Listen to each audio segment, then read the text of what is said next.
FM 105.5. Welcome to the nighttime heat, right on Prime FM 105.5. Tonight, it promises to be very, very interesting. The president, His Excellency Joseph Yumaboka, today under his constitutional duty. Article 58 allows the president, to account for his stewardship. So today, he did exactly that. My guest will be coming on along with the panelists. And of course, we're going to talk about that tonight, to midnight. Exhaust the entire speech, but the key ones, the key areas, we're going to talk about that, the economy. We're going to start with that today. If you want to watch the show online, just tap Nighttime Heat. And of course, on your Facebook page. And of course, you're going to watch the show online or out of your YouTube channel. Maybe you are in the diaspora. You can use your YouTube to follow the show online. But we are, we are on Prime FM 105.5 tonight. And of course, like I said, it promises to be very, very interesting. Let me try to welcome. But we just want you to watch the show online. We want you to also share the show so that your friends, your relatives, your loved ones, your partners can also follow what's happening tonight. But tonight we'll be looking into the SONA, critically. The SONA is the State of the Nation address delivered today by His Excellency Joseph Yumaboka. We're going to talk about that. Let me welcome my panelists who are here already. Edwin, welcome to the program. Well, thank you, Slava. And to my friend and brother, you can hear me? Yeah.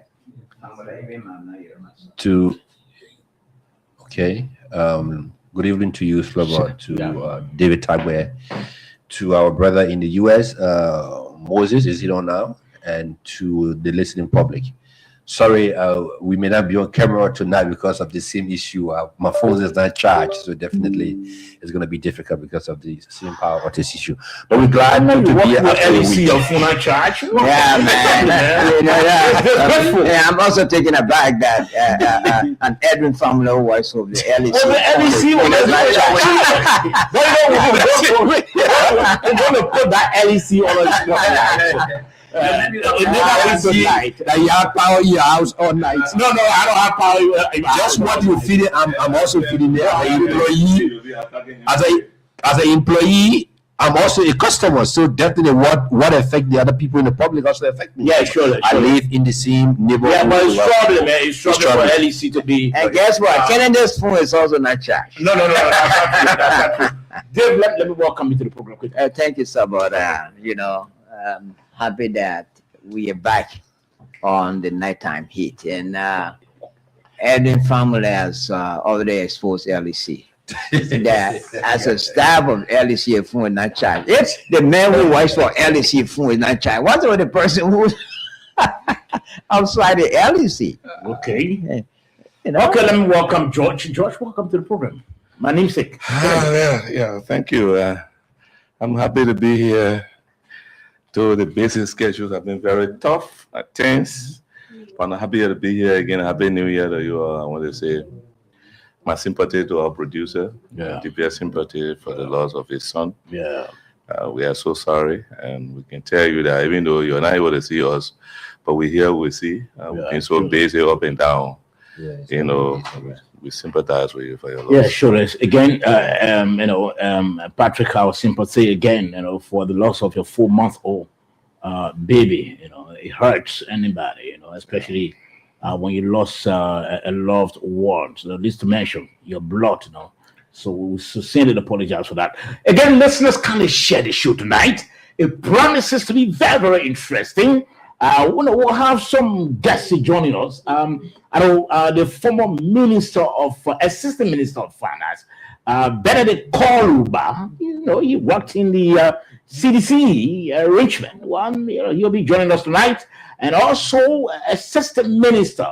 current Assistant Minister of Finance, Henry Yankwe will also join us. I understand Henry should be on by now. Julius Carver will join us. Representative Small Mulba promised to join us as well.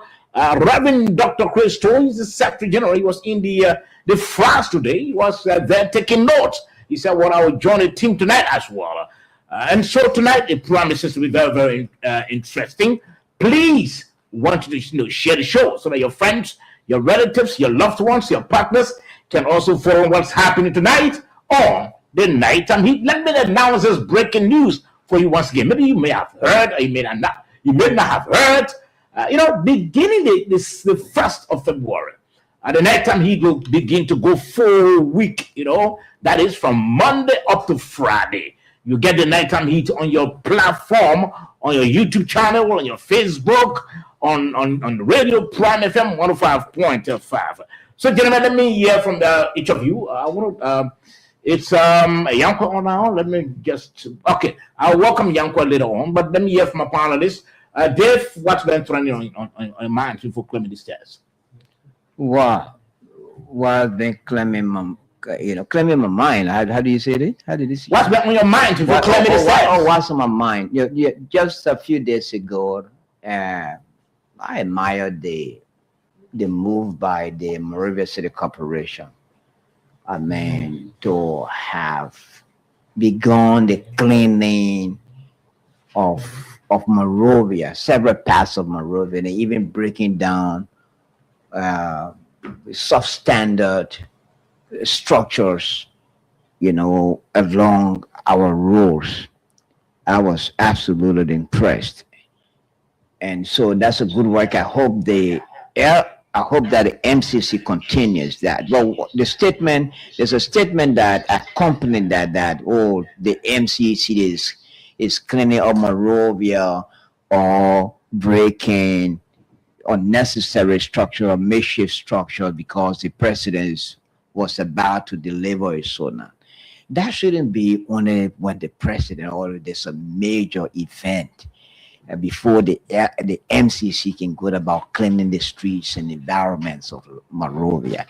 That should be a regular or a normal routine that every time, every day, every hour, the MCC should be on the move, cleaning the city and removing structures that are not necessary, that do not fit in standing in our major street corners and in our major streets. That's what's on my mind. Okay. Quickly, we have to rush this.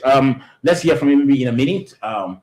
What's been on your mind? Yes, a couple of things.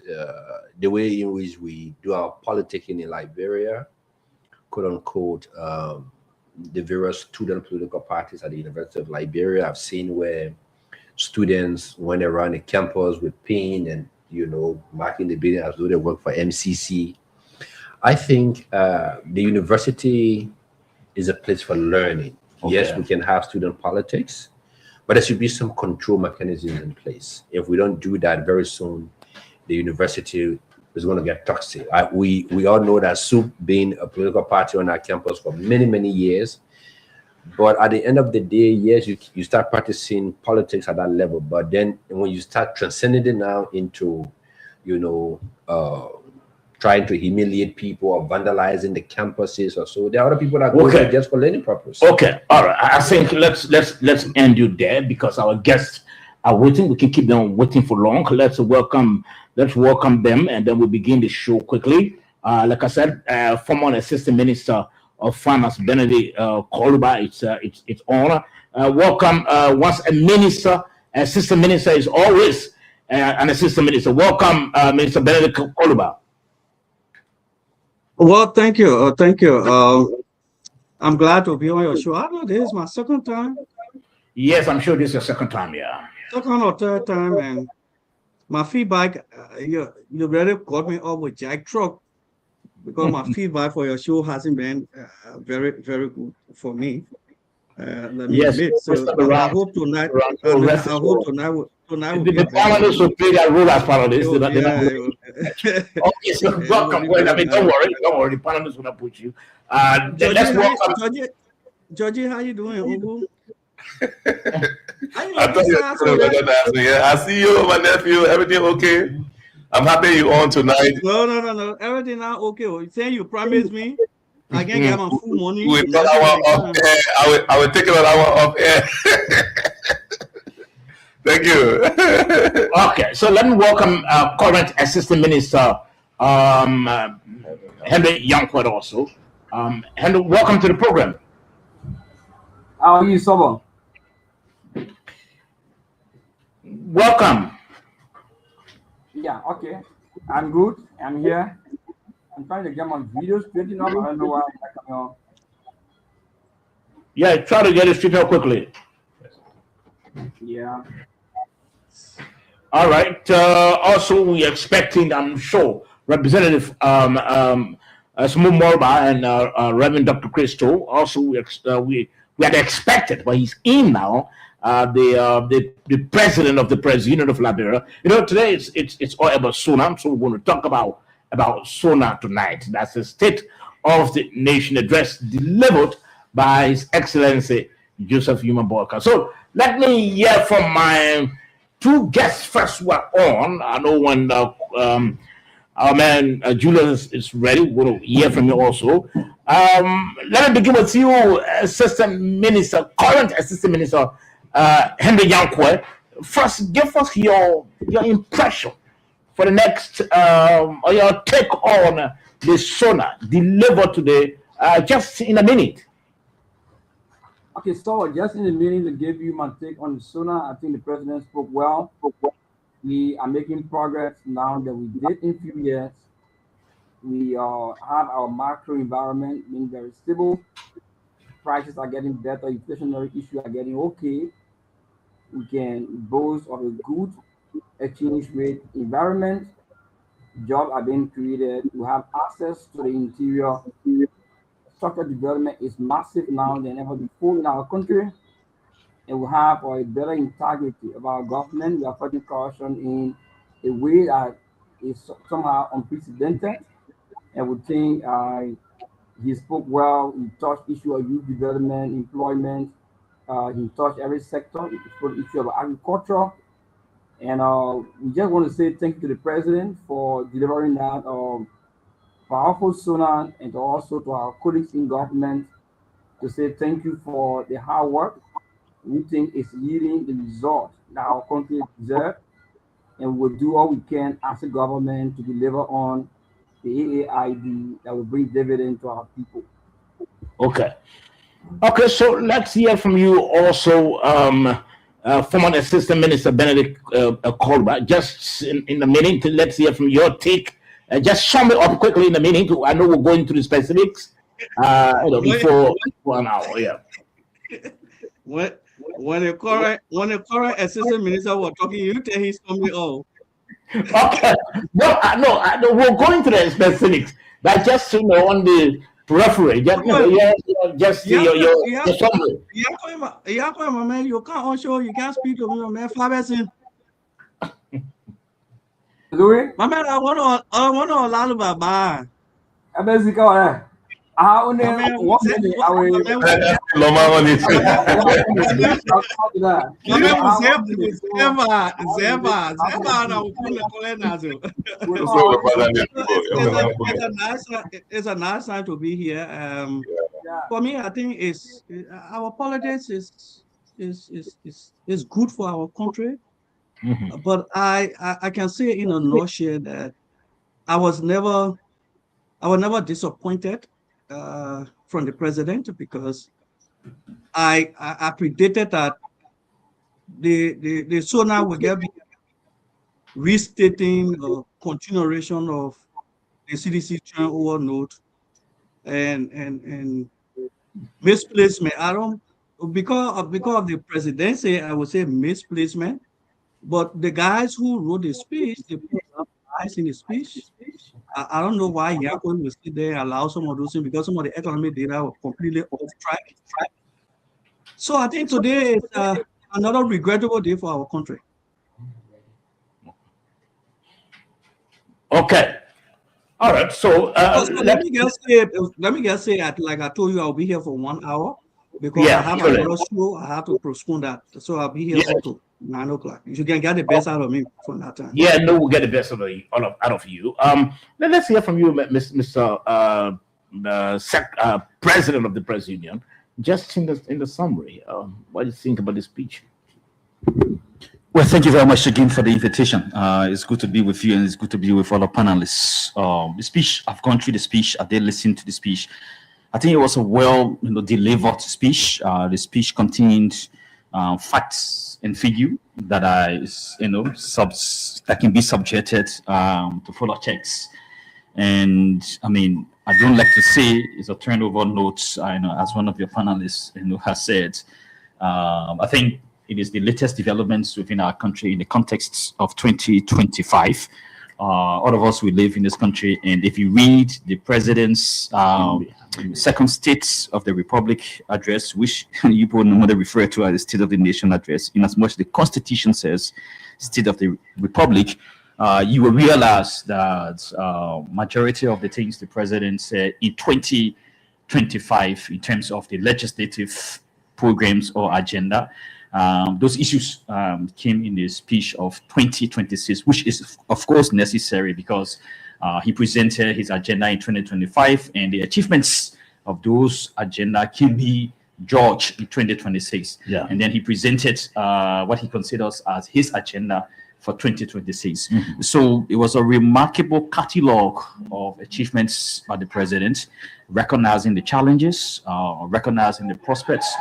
And as somebody who is a student of history, if you read the first State of the Republic address by our first president to the first legislature, you will tend to know that the addresses would normally capture some of these developments within a period of time. So what we need to do now, like I said in one of my writes, one of my write-ups on social media, to understand this president's speech is to take the president's agenda or the government's agenda for inclusive development and put it within that framework, because all what President Bawka said today is contained within the arrest agenda for inclusive development, the 6 pillars. Okay. So to analyze some of the successes, the challenges, the achievements, you have to consider that as a framework of analysis. Okay. And they'll be able to help you. So we need to move beyond this sort of the speech, and there is nothing new. I mean, that is a pedestrian analysis of issues. Okay, let's go there, and play the aspect of. Let's begin with the economy. I want us to begin with but we'll go into that later on because the president straightly went into the issue of the ASO. That's what he started with. And I don't know what a strong opposition that that those found guilty will be held, especially when the case is in court already. But we'll talk about that. Let's begin with the economy, since we have economists on the program to help us to understand what the president said. Let's take a listen. We emphasize the economic challenges inherited by this administration, not as an excuse, but to highlight the hurdles faced and the progress achieved. Through disciplined fiscal management, sound policies, and robust partnerships, we began restoring stability and trust. As of 2024, the economy showed resilience with steady growth, declining inflation, stronger reserve, and renewed momentum across key sectors. This progress continued in 2025 with macroeconomic stability and private sector growth, strengthening our commitment to the Liberian people. We are proud to announce that the economy grew by 5.1% in 2025. This exceeds both the 4.6% forecast and the 4.0% growth recorded in 2024.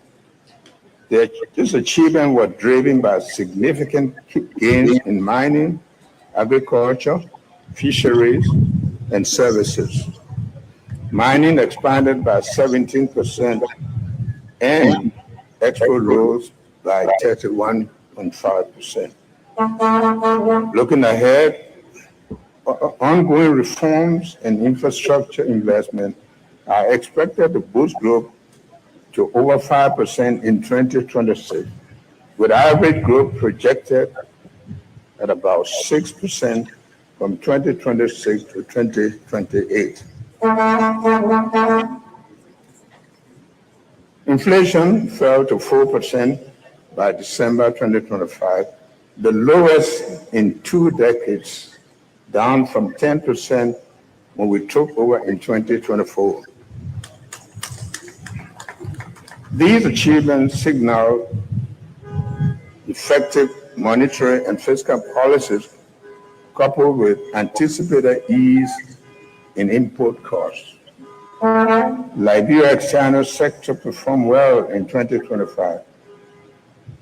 Gross international reserve increased from $475 million in 2024 to $576 million, surpassing the previous year by $101 million. Also, net international reserve exceeded IMF target, potentially reaching $280 million by December 2025, and export grew over 31% to about $2.1 billion. Our medium-term strategic and growth initiative, or Go Purchase program, is expected to further strengthen reserve, enhancing economic resilience. We are proud to report that we met nearly all IMF performance criteria in June 2025, reaffirming our commitment. The IMF external credit facility remains crucial for rebuilding reserves to cover 3.3 months of import by 2027, supported by prudent fiscal measures. Foreign investment in iron ore mining will also boost exports in the current account.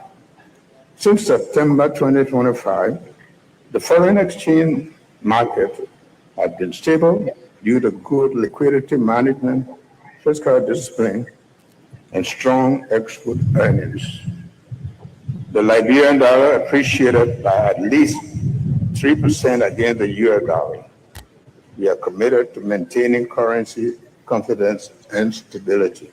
To promote financial inclusion, we accelerated Liberia's digital finance revolution, processing over 275,000 transactions, valued at more than $375 million Liberian dollars, or at $2.7 million by December 2025. Our goal is to raise financial inclusion from 52% in 2024 to 70% by 2029. The central bank is rebuilding public trust by strengthening governance and accountability and managing government securities more openly. In 2025, it issued $44.4 million US dollars, rolling over $132.1 million, and $7.6 billion Liberian dollars.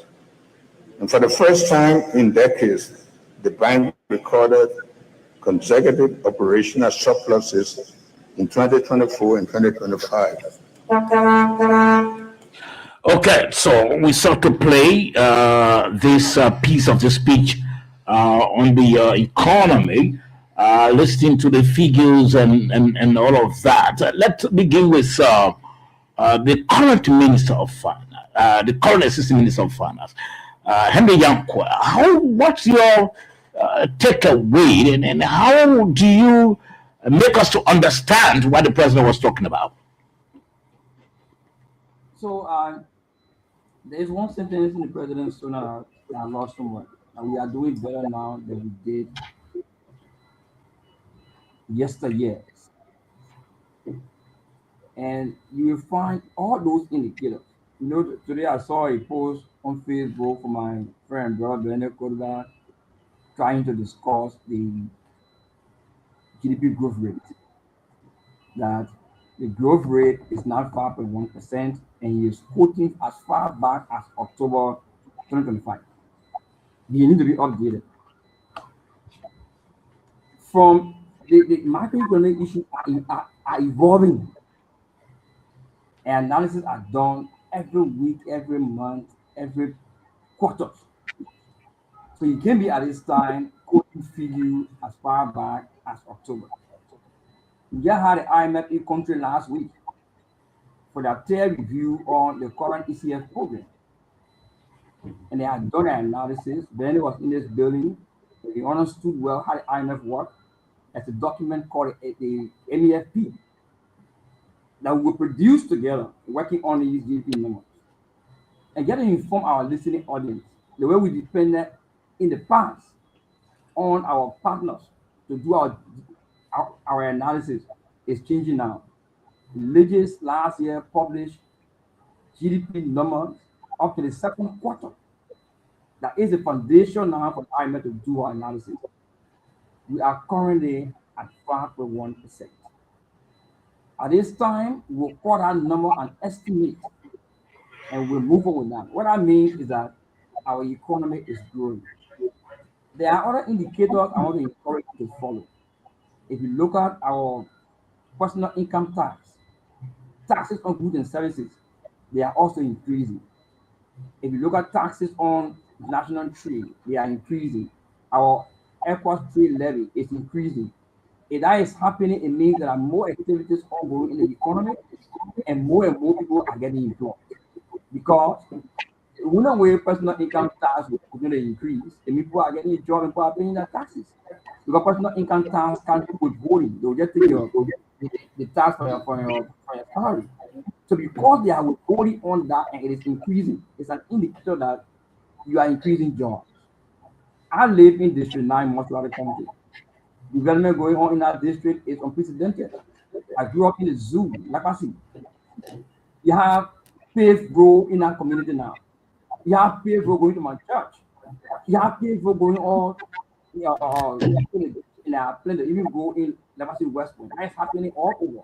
You go in the Southeast. We are building roads. We are building schools. So I mean, the PR president said we have to move away from there to say this will not make no sense to me.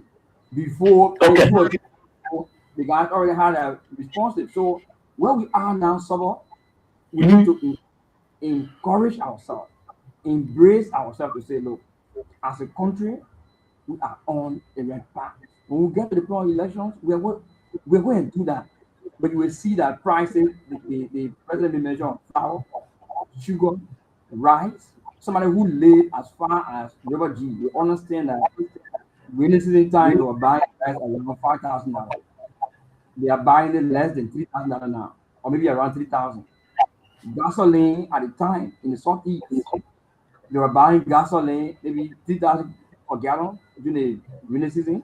Now it's much more cheaper. See, even in the city, gasoline is like $4.20. So these are facts. The president mentioned, and we need to take them. The president spoke about the national budget. This is the first time our budget is hitting 1.2 billion.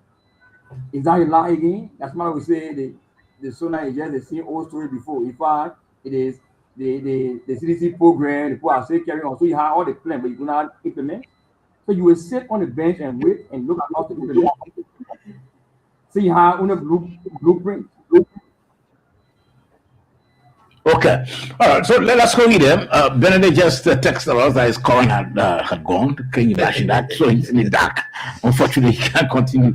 But he cannot continue because you have information to offer. We are listening to Benedict on radio station, and they were the best time I can say provide information because when he was at the Ministry of Finance, I was here. Now I'm on his show if you are remaining. He shouldn't leave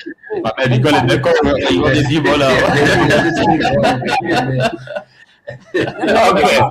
Right, saying what are the things we're watching? Now he is on working this in government in the city time at the Ministry of Finance here, and then we are discussing issue. Then you say his current gone, but then they come on show. Don't go, don't run away. Okay, all right. So we'll come back to you. Let's hear from you, Mr. President Kanaba. Let's hear from you. I know you are not a student of economically though, but I Well, don't, you say so. I don't think so. But I think you do all assessment of the job. So let's hear from you about No, it. my first degree is in economics. Okay, I studied that's cool. economics at That's the University of Liberia, so I understand economic variables. Okay. So So to speak. what's your takeaway from what you heard from the Well, I mean, the issue of the 5.1% growth rate of Liberia, the president announced that, and I think it's in line with most of the international reports. Because in 2025, the IMF, the World Bank, and other international rating agencies, they have stated that Liberia economy was to grow by 5.6%. And if in January 2026, the government is saying that the economy grew by 5.1%, I mean, it means that yes, it falls within that particular range. So it's not something really Is that strange. arguable? But us as students of economics, right? And I mean, our friend Yankwe will tell you, right? Economic growth can be misleading in the sense that the economy can grow and you can have growth without development without an impact on the ordinary people. And so, in as much you can be able to boast, celebrate economic growth, which of course is necessary in terms of creating jobs within the economy. But again, the extent to which the economic growth can impact the ordinary citizens. I mean, the politics between the CDC and the Unity Party about bread and butter politics, right? Those are some areas that you have to focus on. So the issue of the 5.1% economic growth rate is subjected to check, right? Because in 2025, it was clear that there were a lot of projections, estimates, so to speak, by different agencies that said the economy will grow by 5.6%, which of course is a progress as estimated. And in 2026, as the president is saying, yes, our growth rate now will go around 6%, is also a remarkable step. Because one of the former ministers of finance and development planning, who is today a senator, during his term, he boasted that the economy grew around above 5% to 6%. Amarakonin, for example, it is good because if you read the president's message, you tend to know that yes, investors' confidence has been restored. You have different concessions that have been ratified or at the stage of the proposal level. You have the issue of the restated or amended version of the ArcelorMittal agreement. You have Oranto. You have the issue of Ivanhoe or HPX, Total Energies, those are all contributing factors towards economic growth within the country. Because investment, I mean, if you're doing the growth analysis, they will tell you, say, investment, consumption, it gives you some level of stability within the economy in terms of the growth of the economy, right? Even this figure about 70,000 jobs being created within 1 year. I mean, I'm so surprised that people taking that figure to be so huge or misleading. So divide 70,000 by 12 months. You can tell me in Liberia that the government cannot create more than 5,000 jobs per month. I mean, it means if the government cannot create the government says short-term, long-term, medium-term jobs, right? So, I mean, we have a lot of different layers of the economy, or what you call the sectors. Because if you read the president's speech from 2025, the president sectorized his speech, right, looking at sector by sector, agriculture. So what we should be expecting, I mean, I hope Minister Yankwe and the folks at the Ministry of Finance, they should be able now to provide some data to prove that 70,000 jobs have been created. For me, the number is so small, right? The number is so small because in the country of a population, there's debates now around the number. Yeah, no. Some people said the number is an inflated figure. But for me, as a student of economics, I mean, in the country, the Liberia economic activities, 70,000 jobs within 12 months is very small for a population of 5.2 million people. You have the civil service. I mean, per some estimates, the civil service is around 70,000. So let me hold you there, Guru, and Guru, before my colleagues can come in. Let me go to Assistant Minister Yankwe. Minister Yankwe, how do you make us to understand? Because there's this debate now, especially since the president announced that 70,000 individuals have been employed. In what sector? How do they employ? How do we measure that? How do you convince that yes, indeed, 70,000 people have been given jobs? So let's hear from you. So let me just speak to what Julius said. And Julius, if you look on the government development dashboard called Nigeria Development Dashboard, if you go there, you will find the first 3 quarters of 2025, the AAID report. It's available there. Information we are currently updating for 2025 to publish that. And unlike in the past, we will publish our AID report every quarter, so people can see it. That's already published on the government website. The issue of creating something that has to job, and we say short term, medium term, and long term. We agree with all that we brought enough volunteer teachers on payroll. When you find them, say go, provide some level of training for them and employ them. You agree with all that we have a youth program here, youth volunteer program, 250 youth that were serving as volunteers for 4 months. The program ended by December. And we are finding if they are spacing government, we're not going to overwhelm the payroll with our existing vacancy where they can stand, where they are qualified for. Some of them will be hired, like the minister said, to serve in the capacity. You have people now, the issue of a job creation, I don't know how to understand it. There's a difference between putting people on payroll and job creation. And that's why the cities never understood. They will have somewhere where if you employ 5 person, they bring 20 person there, they say, we have created a job. No, that is institutional strangulation and not job creation. So you have to tie job creation to economic activities. If you are building roads, there are real human beings on ground building roads. There are human beings doing those things. So you have formal sector and informal sectors. And people are working all in this environment. That's the reason why I said earlier on, if you look at personal income tax, if it is flat, if it is not increasing as an economist, you say, no, I think people got issue of creating jobs. Okay. Let me hold you there. Mr. Assistant Minister. Let me hold you there. Let me hold you there quickly and bring Benedict in. Benedict was trying to make his initial input, and then when his current went off. Benedict, welcome back to the program. Okay, thank you. Okay, so go ahead. No, I want to listen to the question. Okay, so do you have any problem with this 5.1 growth rate of the economy? Because this is the figure that was announced by the president, and the president believes in those who are running the sector. I know you were before at the Ministry of Finance. Do you think it's a manufactured rate, or it's something realistic?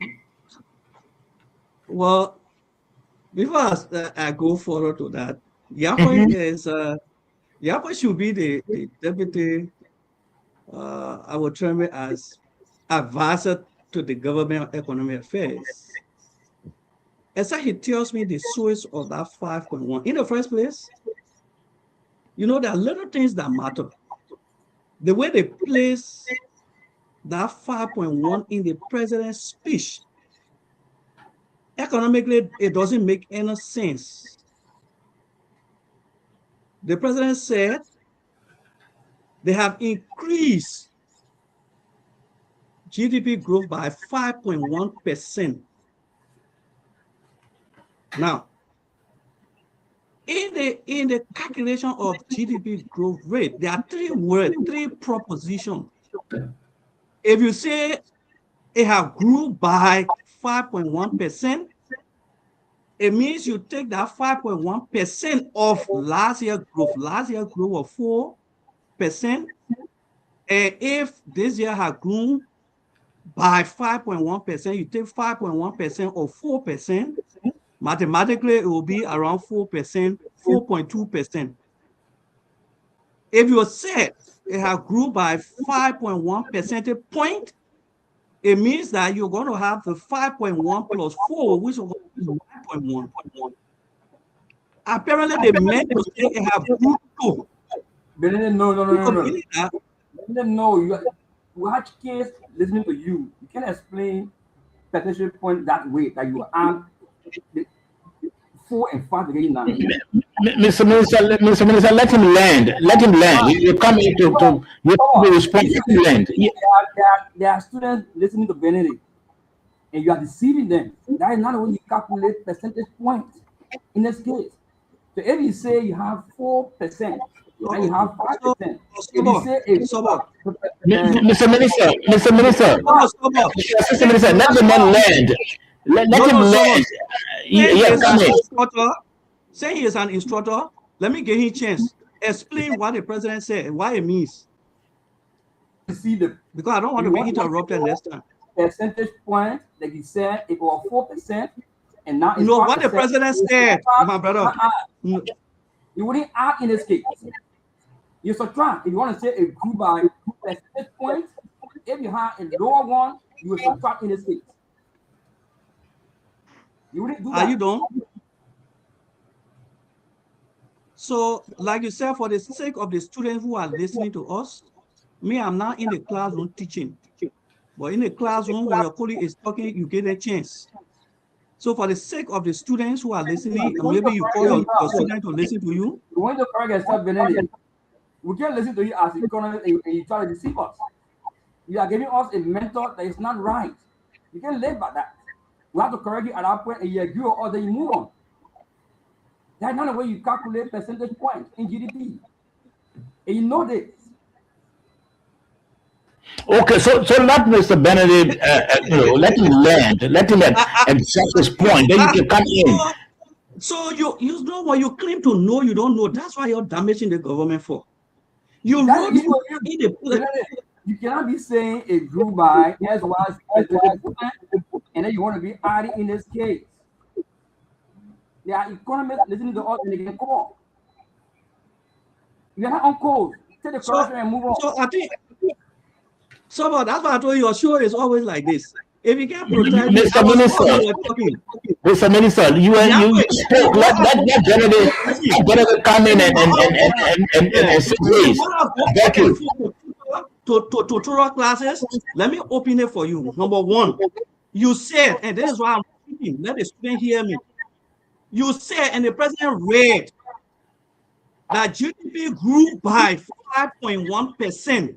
The president didn't say GDP grew too. Hear me and hear me well. I said to you, there are 3 propositions you use, and the interpretations are different. That's why you don't know. Number one, if the president said, since the president said the GDP grew by 5.1%, that means that the percentage we have last year, you take 5.1% of that. The president was not giving a specific figure. Go and study your economic calculation. When you say it grew by, it means you are talking about you taking the percentage of last year. The second thing I said, and I will say, if you say it grew to, it means there was a beginning and it rose to a point. Had the president said GDP grew to 5.1%, it means the current GDP growth is 5.1%. The third interpretation, which you were not listening, is when you say GDP growth by a percentage point, it means you are adding the 2 points together, which is not the case with the president, because if GDP grew by a percentage point of 5.1, it means you are going to be adding 5.1 to 4 to make it 9.1, which is not the case. What the president meant was that GDP, as of today, GDP growth is at 5.1%. So the correct economic language in there will have been GDP grew to 5.1%. And not by. Not by, no. You can't say grow by. When you say grew by, it means you're taking a percentage of last year percentage. If the president stands by that, and Yahweh stands by that, it means he's deceiving the president. it means the actual GDP growth rate will be 4.2% because when you pay 5.1% of 4, it means it will be around 4.2%. That is the technical thing that you guys feel you know and you are deceiving the president. But with that said, let's go to the real facts. Do we have a GDP growth rate of 5.1%? Unless Yankwe tell me the source right now. But all my sources, for example, the Central Bank, the latest report from Central Bank published is the third quarter report that ended in September, a point of GDP growth at 4.6%. The IMF report, the ECF second report review on October 2nd by the IMF. In fact, I can give you the whole data there.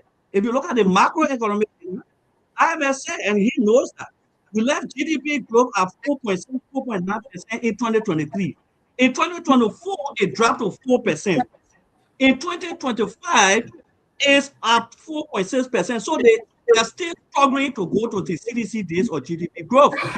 So for him to say the GDP is at 5.1%, he has to provide me that source. I don't believe that because all the authoritative sources have put GDP growth at 4.6%.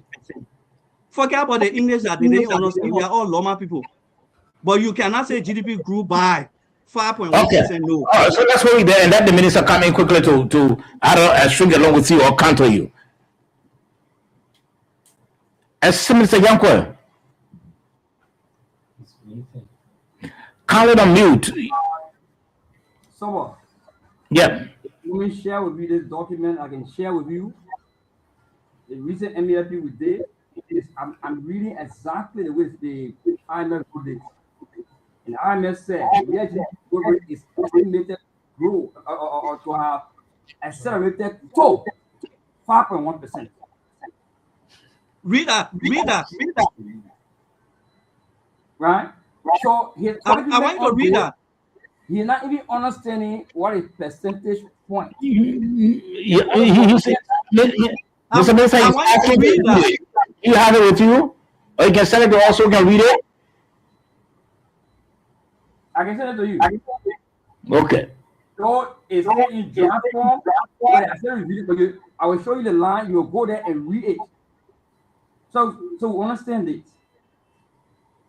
Because So it's not a published data. So I can't speak to that. All the published data say GDP growth is at 4.6. And while you are reading, according to you, IMF says it will grow to. That's the English I want you to know. We are all local people. but someone, They say it will grow to. They can't say it will grow by. Mr. Benedict Koluba, you spoke. Let the man speak quickly now. No, when the man was interrupting me, you didn't stop me. No, I'll stop it. I beg you. I'll stop it. And just 1 minute, let the man speak. Over and over. You know, someone. Mhm. Let me say this to you. The IMF resident office is here. And as a talk show host, I believe when you go there, they will share with you any information they have. You can call us back on this show tomorrow. We'll come here to read our document verbatimly from you, where you get it from, not me at that time. And there's a reason why you see people, because like I said, we're here at the Ministry of Finance. Even Samuel Tuer himself, when he sat on the radio, he gave wrong figures because they never knew what they were even doing. When we gave them figure as economists, they'll go and interpret it their own way. Now, you can't come and say the president, We are talking about what is at hand.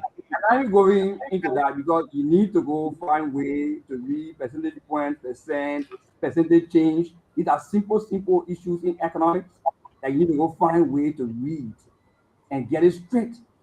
Then you come back on the show to provide the information that we know you are saying something. Let's come back to the solar and the issue because for me, That's what you're doing. yeah. So when you say anything wrong, I won't hold you by that. I'll only correct you, but I know for myself you are not an economist. Now, so Okay. Yes, so let Makuri come in. Let Judge come in.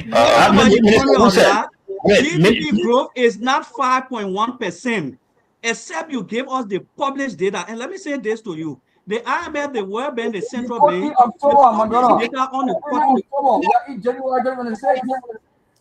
So that's where I'm saying, if we are in December, there's a December report. You Are you publish the telling report. me? Benedict, are you telling me since October the economy had never moved anywhere, whether up or downward? That is not what I'm saying. I'm saying give us We are talking authoritative about source growth. of your growth. Listen to me. You cannot use internal administrative document for national purposes. When you finish the internal administrative document, you publish, then people can reference. I have said to you, as far as all the authoritative sources are concerned, listen to me. It is on the Listen Minister now. of Finance page. When you go there, you'll find it. It's on the minister page. Go there. It's a Look, public go document. to central bank. Tell me if the central bank has it. Tell me if the IMF has it. It's Once on you the have that Minister of public Finance source page. of data, Go I will not there. have no The issue Minister of to disagree. But from all the Finance macro page. indicators, Go from all the there. macro indicators, GDP growth is at 4.6%.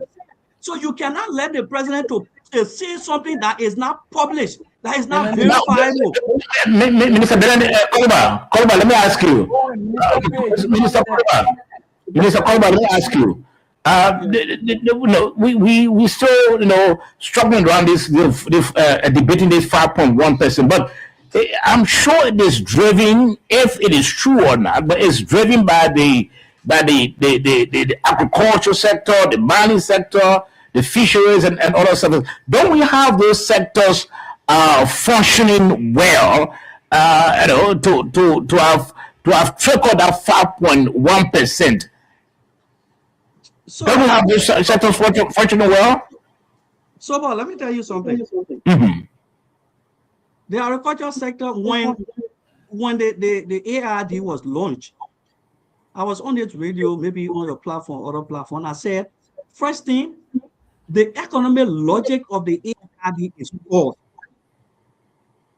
They built the ARD on two principles. One, if you look at the president's speech in the ARD, the president says he wants to move Liberia to a lower middle income country. In the World Bank calculation of lower middle income country is by GDP or GNR.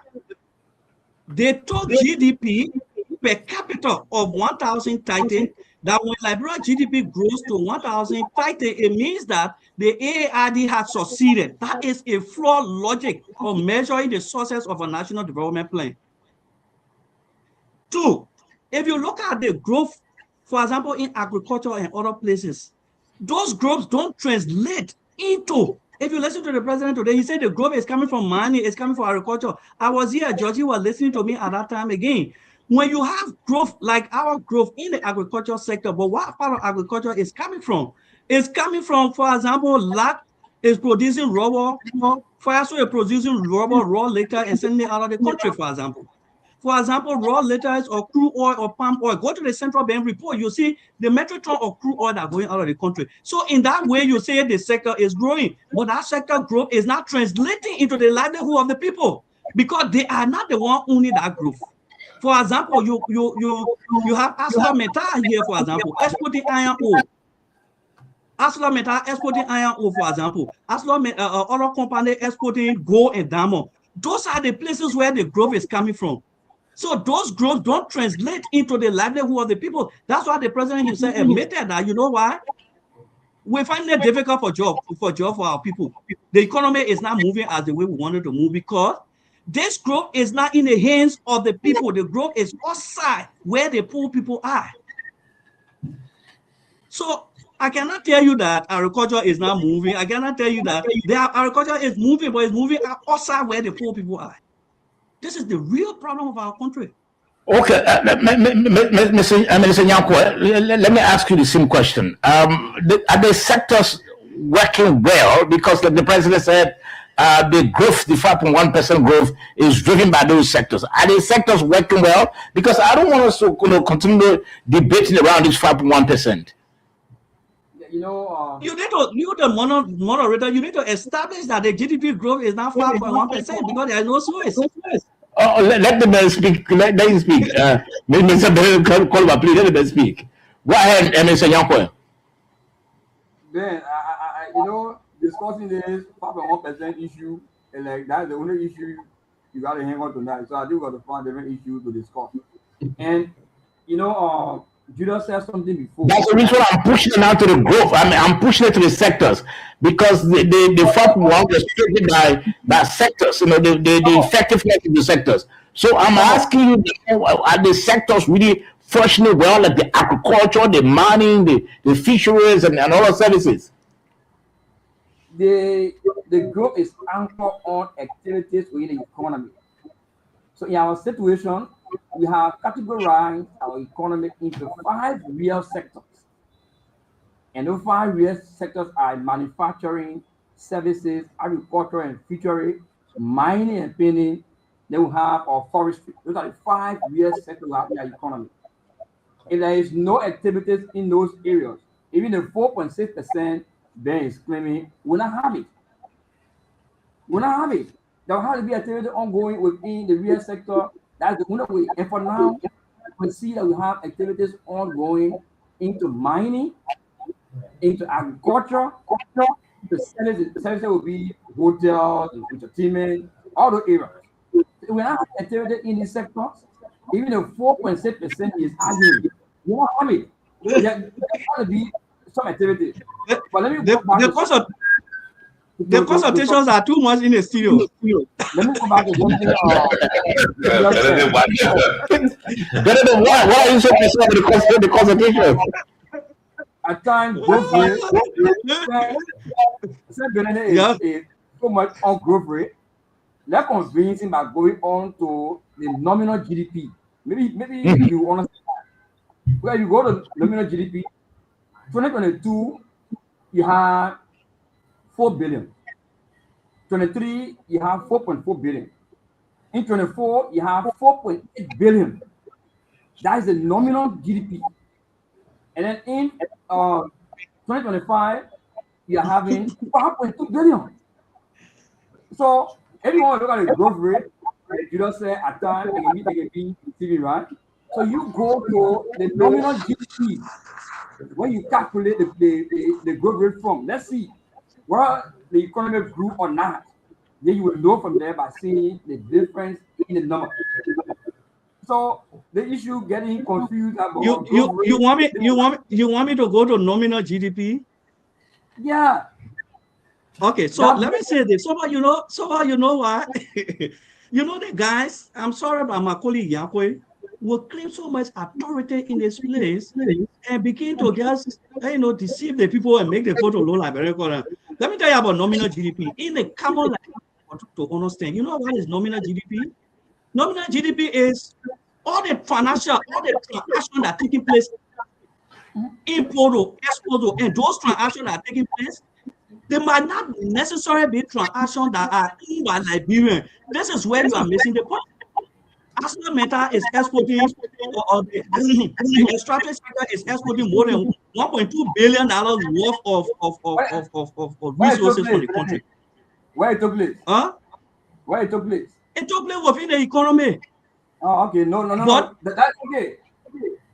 It took place within the listen to me now. It took place within the economy, but it's not trickling to the people in the country. So when you base, that's why you get a full foundation of the AID, because when you base your sources on GDP, when you base your sources on nominal GDP growth, you don't care. All you have to do, my brother, get a poor chance. Mr. Let the man land. Yeah. When you base your argument on nominal GDP, what you are saying is you don't care.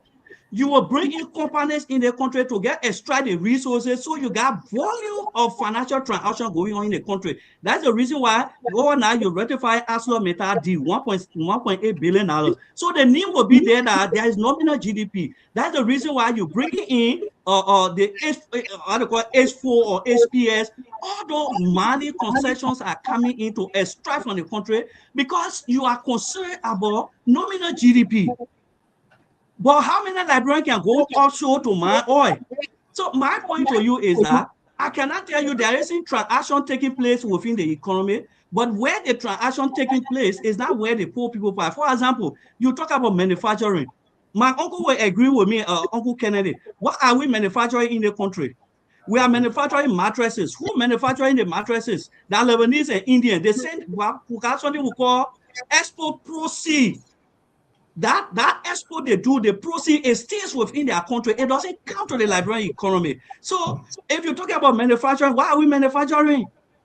We're manufacturing mattresses. We're manufacturing beer. We are not manufacturing tea in this country. We're not manufacturing cassava product that is being exported on the market. So this is the flawed logic of the AIID that you're not understanding. So you call my name there, my title, so I wanted to say it. I wanted to come in there to make some input. The truth is, when manufacturing takes place in a country, even though the foreign companies expropriate some of their profits, legal profits, it's international law. But what happens is it got a trickle-down effect because they create jobs, they pay taxes, they pay other fees that help to spur the economy. That's the fight. It's not debatable, right? Mr. Koliwa? So that is You say? What worries? Listen, Uncle, the volume of problem we have in this country. He's talking about manufacturing sector, right? Yeah. I'm telling you, the manufacturing we are doing is not the manufacturing that creates job for our people that the president is talking about. Because listen to me.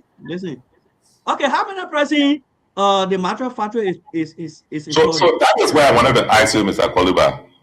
Yeah. You earlier boasted of 4.9% growth during the past administration that left in 2023, right? What did that administration do different from what is happening that led to that 4.9% growth that you can see here right now?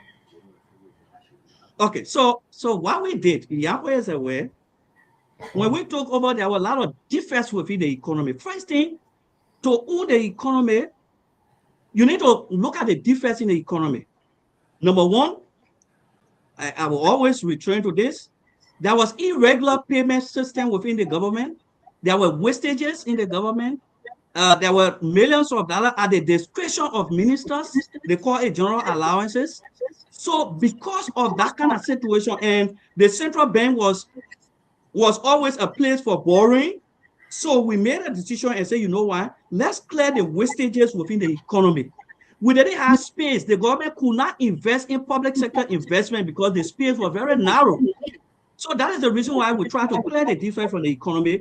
As a result of that, we found space to do roads. Some of the roads we did were done by government funding, for example. A Chikusu factory to Johnsonville Road, for example, do community roads. So that was the first thing we did to be able to have a sound macroeconomic foundation. The second phase now of that process, which they could have done, was to create wealth and income for the people. And to create wealth and income for the people, you have to invest in manufacturing where the people are. As it is, where the poor people are, there is no manufacturing taking place there. So the growth that you're voting for is not true. 5.1 is not true. Besides that, the growth is also at the place where the people are. So the IMF, actually, the truth is, we on the show, we should be frank to say the truth. The IMF actually confirmed in the fourth quarter report the 5.1%. That is not debatable. No. You can't say it's not debatable. So I have said to you, listen to me, 4.6. Mr. George. Yes, go ahead. I have quoted all my sources. The IMF October 2nd report, they didn't say growth is at 5.1%. It said 4.6. If there is another report from the IMF that is published, then it's an internal document. If that report is published, it has nothing to end on. Okay, Minister Benedict. let's have Julius come back to weigh in also. Yes, let me just ask you one question, right? I mean, in terms of statistics, right? Between the IMF, if the IMF pronounces a figure and the government of Liberia, as the government of the economy, pronounces a figure, who will you most likely go by as a Liberian? Okay, so there's two things that you need to consider, right? The IMF does not work in isolation. The IMF counterpart, predominantly for statistics and data, is the central bank alleges. Are you monitoring, please? You asked Yes, while we're listening. the central bank major counterpart for statistics is leges and the central bank. The finance ministry is an implementing arm to make sure that those statistics work. So before the IMF catch up with a data, the IMF must have cross-checked that data with central bank. That's why most of my references are with the central bank and leges. So IMF only comes to confirm what the national authorities have said. So if the Minister of Finance is saying that the GDP growth is 5.1% and central bank is not saying that, I wouldn't believe it. If the central bank and leges say it's 5.1%, the IMF will obviously confirm that number. So as it is, central bank hasn't given me any data or said the latest data was in September. I know that data stay there, but central bank hasn't published that yet. Okay. IMF, let you share with me, IMF hasn't published any data on that yet. Let me just come. Yeah, I want to also go to Minister Yankwa quickly. Yes, and this is where I have a problem with our national governance actors, right? We tend to be too driven by international statistical analysis rather than focusing on legitimizing our own statistical analysis. The IMF, the World Bank, I mean, these international organizations, in most instances, right, like he rightly said, they get their data from the very government, right? And some of those information are taken from the government to do their analysis. And those information are produced again by the very Liberians who are working for some of the multilateral organizations. So we need to develop this sort of a strong trust within our institutions. Whenever you hear that our institutions are weak, because it is us who are undermining the very institutions. The finance ministry, right, the Ministry of Finance and Development Planning, its mandate, right, controls largely the national economy of the country, right? They help the government to do statistical analysis. You can't tell me you don't have the professionals at the finance ministry to calculate, for instance, GDP, right? The IMF estimates that all of us are talking about 4.6% is for October, right? And between October and December, that is a complete quarter, right? Yeah, October 2025. That is a complete in the quarter. Are we saying that the economy stagnated, right? It did not, grow at that particular point? That we still, debating the 4.6% and the 5.1%, because the IMF was also predicting that in 2025, for instance, the economy will grow to 5.6% in some instances. They slow it down to a certain extent. So for me, we have to believe, and we have to build our trust in the system. Right? You can only reference in statistics or referencing, you can only reference the most recent data that is published. No, but the government is an authority. Benedict, you were at the Ministry of Finance. If you speak, you speak authority, unless you're telling us that the government is cooking the data or the government is. The Ministry of Finance has published. Listen, Yakwe. The Minister of Finance has wait. Minister, wait. If the Minister of Finance published an economic review data of the last quarter, the Minister of Finance up to today, the fourth quarter report on the budget hasn't been done because everybody wait till the quarter ends. So if the Minister of Finance publishes the fourth quarter report as an authority and says that the GDP growth is 5.1%, the IMF, the World Bank will concord with how the US government issue, for instance, a report on their economy. When somebody says, "Oh, we got to go to the World Bank, the IMF for." No. Minister, there is precedent. Why do you think? Why you think the president said? Why you think the president said? Listen. Why you think the president said we are on track with the IMF program? Why you think the president said that? Because the IMF is a global authority. The president said our AARD is on track in line with the IMF. You can interpret that differently, right?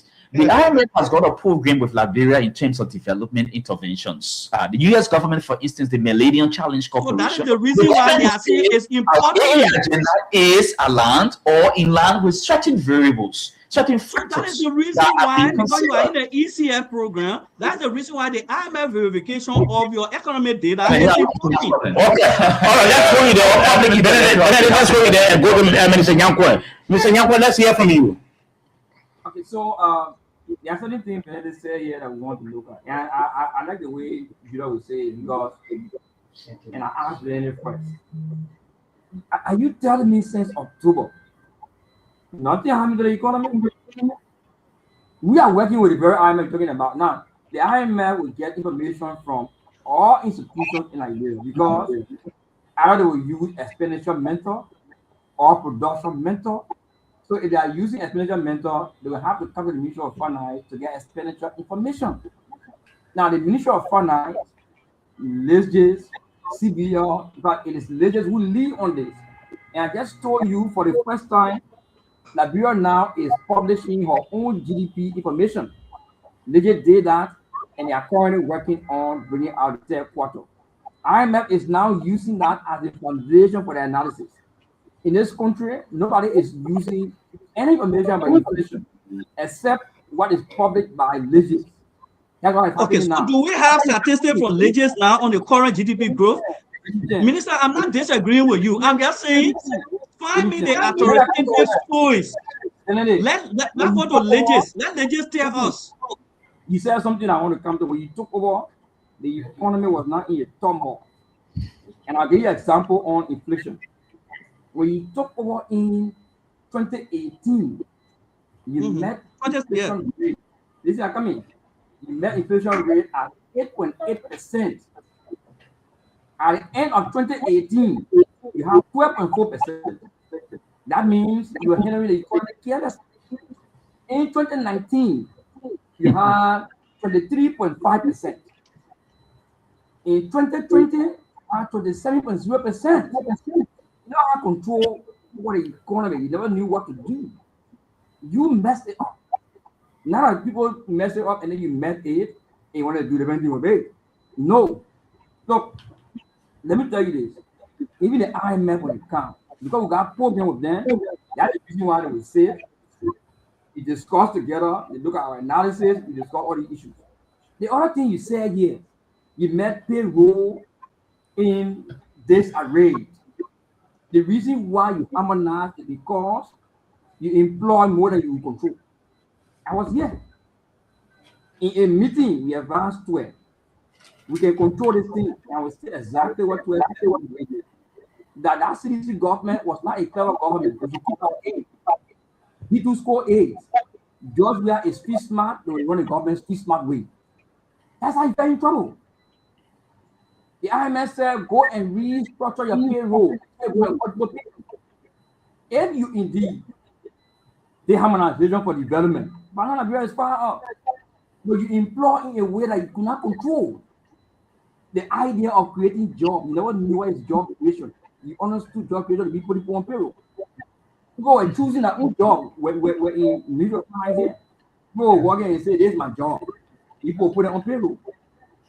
When VAR came in, the first thing he came, brought 20 men to employ. What happened? We were here.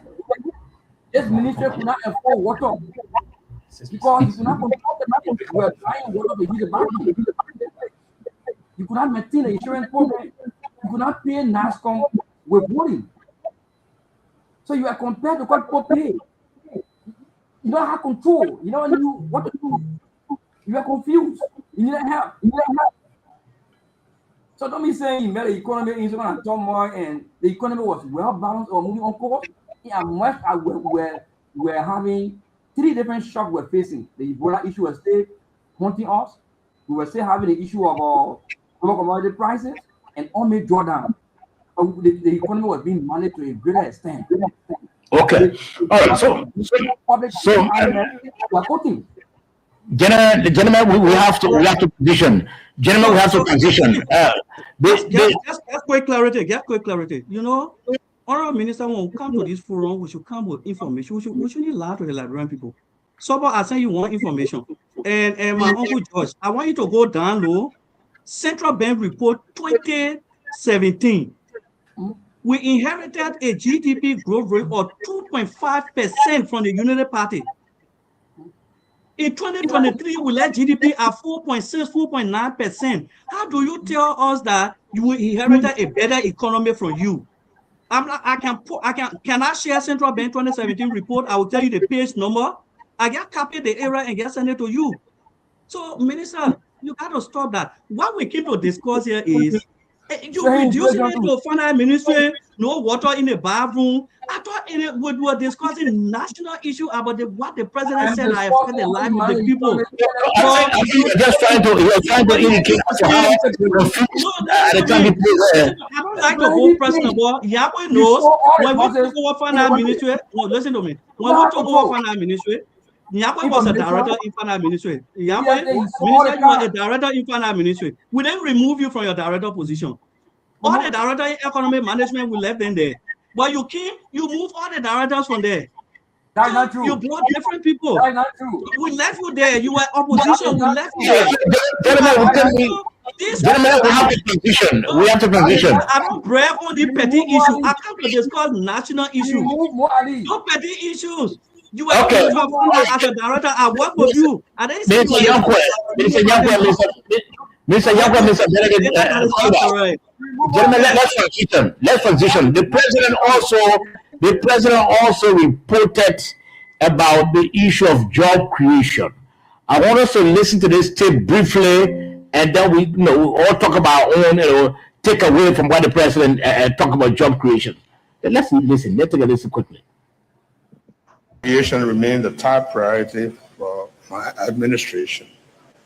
Our job creation strategy have focused on addressing the binding and structural constraints of growth, including investment in road energy. In this connection, we have created more than 70,000 short and medium-term jobs across infrastructure, agriculture, social protection, and small businesses, among other sectors. Going forward, the Youth Entrepreneurship and Investment Bank project launched in 2025 will support 30,000 youth-led businesses, creating over 120,000 direct and indirect jobs for the youth. The National Employment Acceleration Strategy focused on agriculture, public works, skill training, and support to small enterprises has been finalized. This will facilitate more Liberians to earn decent livelihood with dignity. Okay. So, Minister Yankwe, let me begin with you once again. Can you make us understand what the president was talking about relative to job creation in our country? So, Minister Yankwe? and to our listening audience, job creation is start to economic activities.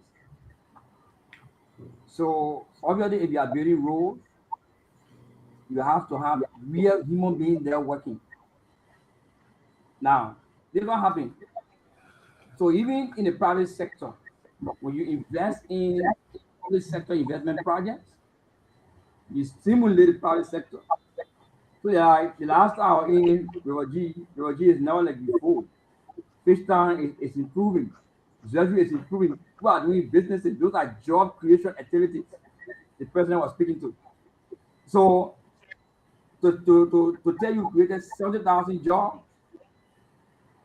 and you want to see that figure like something that is very big, that's what the president is speaking to.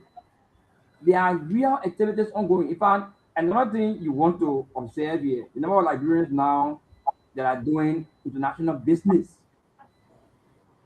they're all job creation activities. You find people building infrastructures all in the place. And how come you said there are Liberians that are doing international business? How is the government contributing to that? So if you create the enabling environment as a government, where people are increasing in their income, prices in your country are okay. You have activities. Because so, take for example, somebody who Mr. Minister, I can remember it. Are you saying that let's assume Mary Brown was traveling to China every time and bringing her goods? Are you saying that the government can take credit for that? Is that part of the 70,000 jobs? government is to create that environment both in the private sector and in the public sector. Like even when Ben spoke for, he said you have mining ongoing. That mining company wouldn't be government company. So if they employ people, are they not job being created? So government has to set the environment that people can do business. The president spoke about the airport that we are improving, the airline business are ongoing. Those are job creation activities. If you are investing in energy, for example, you have people now can do business and earn more profit than they did before. They now have the space to even get involved with other activities like international businesses, agriculture, and what have you. So you are also investing in water resources. So all these issues are platform for job creation because you have people working in those corridors. A platform for doing business will improve, and once you're doing business, people get employed. Okay. You also employ staff. Okay, let me hold there. Let me hold there. Assistant Minister, former Assistant Minister Benedict Kolba, you listened to the president when he spoke about the issue of creating jobs. He made reference to some 70,000. Do you shrink along with that number? So for me, I like to speak with data. I want you to go to your phone. I sent you a screenshot of what we call the World Bank country program framework. Minister Yankwa may have been part of that. They signed with the government. Here is what the World Bank says in the country program framework, just from the executive summary. It reads, Liberia's development model requires a reset to unleash job creation and economic opportunity, meeting the aspiration of young people and the growing population. So here's the key word, reset. So what the World Bank is saying in short, the current economic model of Minister Yankwa and the arrest agenda cannot create job for the Liberian people, the kind of job that will move the Liberian people. So the IMF, the World Bank explicitly told them, we need to reset. I'll send you another one again. There's another one from the IMF. If you go to the IMF second review, there are almost 20 macro indicators. I guess screenshot one small one and send it to you. You see the macro indicator trend. The IMF is saying that look, this country, the credit to the private sector, the way the banks were giving money to the private sector has reduced. All the bank portfolio into the private sector used to be almost 34%. But as of 2024, 2025, it dropped to 8.4 and now 8.5%. So how can you tell me that the private sector you claim that will create jobs, the private sector does not have access to finance? How can you claim you create job, for example? There is no job creation strategy within the arrest agenda. The president took the cabinet to, if you can remember, the president took the cabinet to bombing to be able to develop a job creation strategy. Mind you, the budget has already been approved before the president talked about job creation strategy. If you replay that clip, everything the president talked about 90% are in the future. We will. It has been finalized. So it's not going to be 2026 because 2026 budget is already approved. Let me end up by saying the public sector investment project that's supposed to create jobs, look at how the public sector investment project is being managed within the budget. If you go to the 2026 budget, we have somewhere around $284, $81 million roundabout for public sector investment project. See how that public sector investment project is invested. One, they're taking $50 million and give it to LEC to carry and pay to Ivory Coast because right now we only Ivory Coast almost $35 million for electricity. That money not going to create job. They also took $50 million and gave it to the Sierra Leone company to be able to go buy equipment to come and build the road. That money not creating job in the Liberian economy. So he needs to tell us what is the job creation strategy. Okay. There is a job creation strategy. Okay. Yeah, you can come in, Julius. You know, Benedict is good at cherry picking, right? The framework document he sent to you, right, from the IMF is dated April 2025, right? He picked one line without even completing the full text, right? The full text, right? Let's say point number one. He said Liberia's development model requires a reset to unleash job creation and economic opportunity, meeting the aspirations of the country's young and growing population. The succeeding sentences, right, in that particular paragraph, it said the people of Liberia have succeeded in maintaining peace and stability since 2003, following devastating conflicts and economic collapse. While much has been achieved, many Liberians are still not probably experiencing the dividends of peace through better jobs and hence improved quality of life. Liberia's National Development Plan, the EARD, aspires to achieve a fundamental reset or shift from a resource export economy to one that emphasizes sustainable value addition. So the government own development agenda is what the World Bank is referring to as a reset of the economy, right? So when you cherry picking, you have to read the full text. Okay, can you read the other one? Can you read the other one? Which one? It says it says private sector development has been held back by macroeconomic vulnerabilities, an unconducive business environment, skills gaps, and limited infrastructure. Development in Liberia faces a dual challenge. One, strengthening foundations for resilient private sector-led growth and job creation, while two, prioritizing selected results to scale in the context of large development needs and constrained finances. Underlining these challenges is the generation-long quest to transform institutions, improve governance, build confidence, and give all Liberians a stake in national prosperity, the immune system needed for Liberia's cherished peace, right? So if you read this last paragraph in terms of the development challenges, the dual challenges, these are things that the EARD, right, is seeking to address. Yes, so we have to be honest in our analysis of issues, right? We should not make it to look that this is analysis between the CDC and in the broker or the Unity Party administrator. If we do that, we can achieve nothing on the show. We can't right? No, it's an honesty. Here is the This report is in April 2025, right? You are telling me, say, I did one small calculation, Sabo.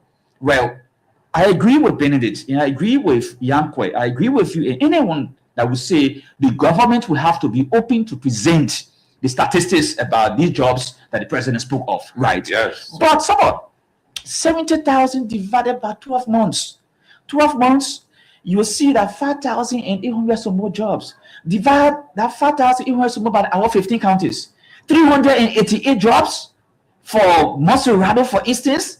When we talk about job creation, we are looking at new employment opportunities, right? In the private sector and the public sector. So let me come back to you.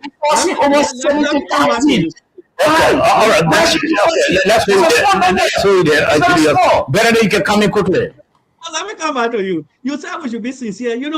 When you are on these platforms or when you're giving this kind of data, you give the summary. All other things that is on there is supporting that. If you read that, listen to me. No, listen to me. If you read that, reading one sentence. You are a student, perhaps, of economics, right? You have to do a comprehensive analysis. You said yours. You said let Benedict respond, please. Benedict can go ahead. Okay, so let me say this to you. The World Bank says, maybe you didn't read it well. The Liberia New National Development Plan, they say it expires The plan expired, but it must shift away from the what? From the extractive industry.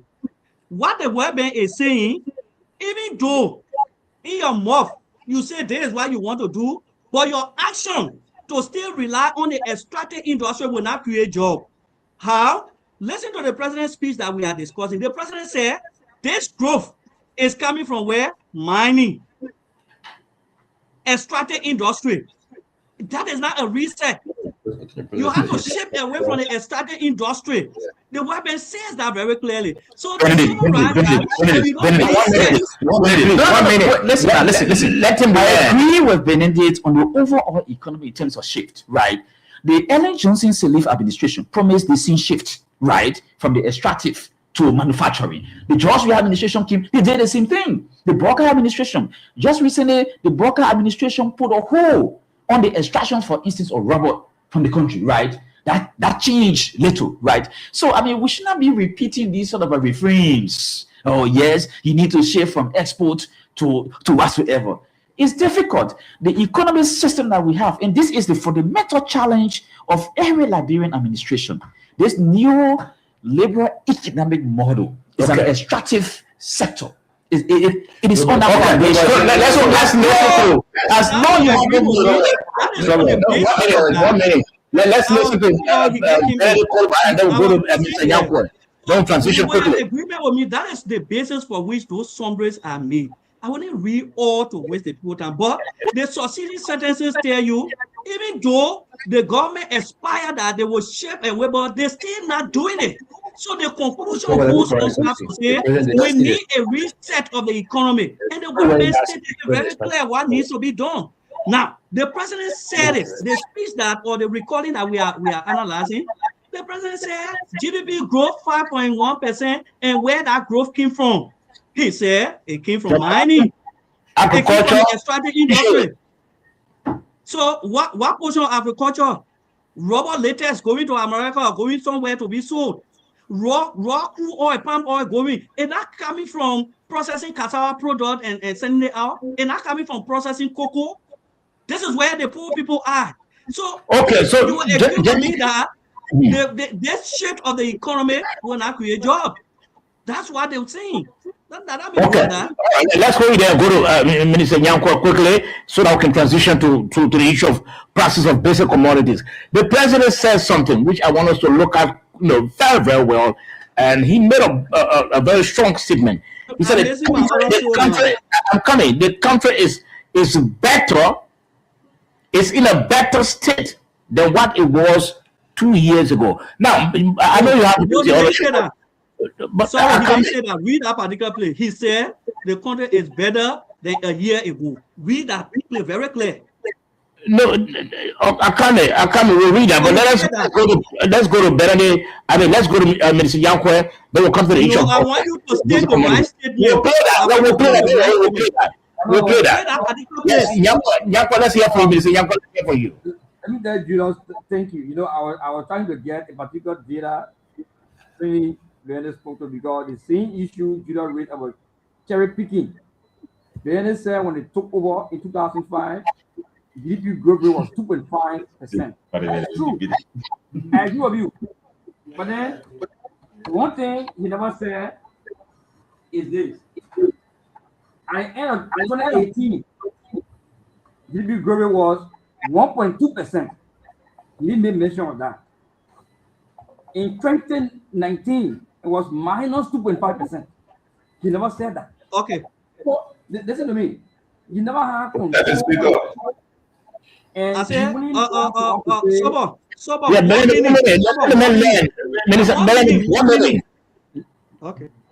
Let him just learn. Let him come in. You wouldn't come and say there was a growth rate in 2018 when we took over and fail to mention your 1.2% in 2018 and that of your minus 2.5% in 2019. And there is no excuse to say it was because of Corona in 2019. I agree, Corona came in 2019, but Corona hit 2019 in the latter part of 2019. It became very popular in 2020 because I was in Liberia up to September. There was no Corona. I traveled out of here before Corona came. So that cannot be your excuse. So you took over an economy with a growth of 2.5%. You could not manage it. You got to 1.2%. You are adding that from us. And then 2019, you have minus 2.5%. When I come back, when the president said the economy is better now, or Nigeria is better now than a year ago, it means he is doing well. And every year, we will perform this year better than we did last year. Next year, we'll perform better than this year. That is how a responsible government will perform, because you are investing more. That's the reason why we have a budget of 880 million. We achieved that with domestic resources increasing, and we now have 1.2 billion. And some of you people that someone has said that will not be achieved. I can show you we achieved that, and we'll continue to increase our budget. We'll continue to grow our economy, and the more we grow, the more that we become better, because Okay. we are moving on Okay. Thank you, Mr. Yankwan. Thank you, Mr. Yankwan. Yeah, this is subject to verification, right? I don't like to do this. But Mr. Yankwan, thank you. Let's hear from Julius. yeah, but I think one of the prominent persons within the government is the Deputy Minister at the Ministry of Commerce. On the issue of the 70,000 jobs, he has done some publication, right? He said data for 70,000 jobs visualization sector distribution, right? Based on the report that they estimated. Infrastructure probably was 35,000. You have 35,000 for roads and urban lighting, yes, yellow machines. And he says social protection, realized project, the project the president spoke about, 15,000, right? Agriculture or fisheries, 12,000. So if you do the calculation, it goes up to the 70,000.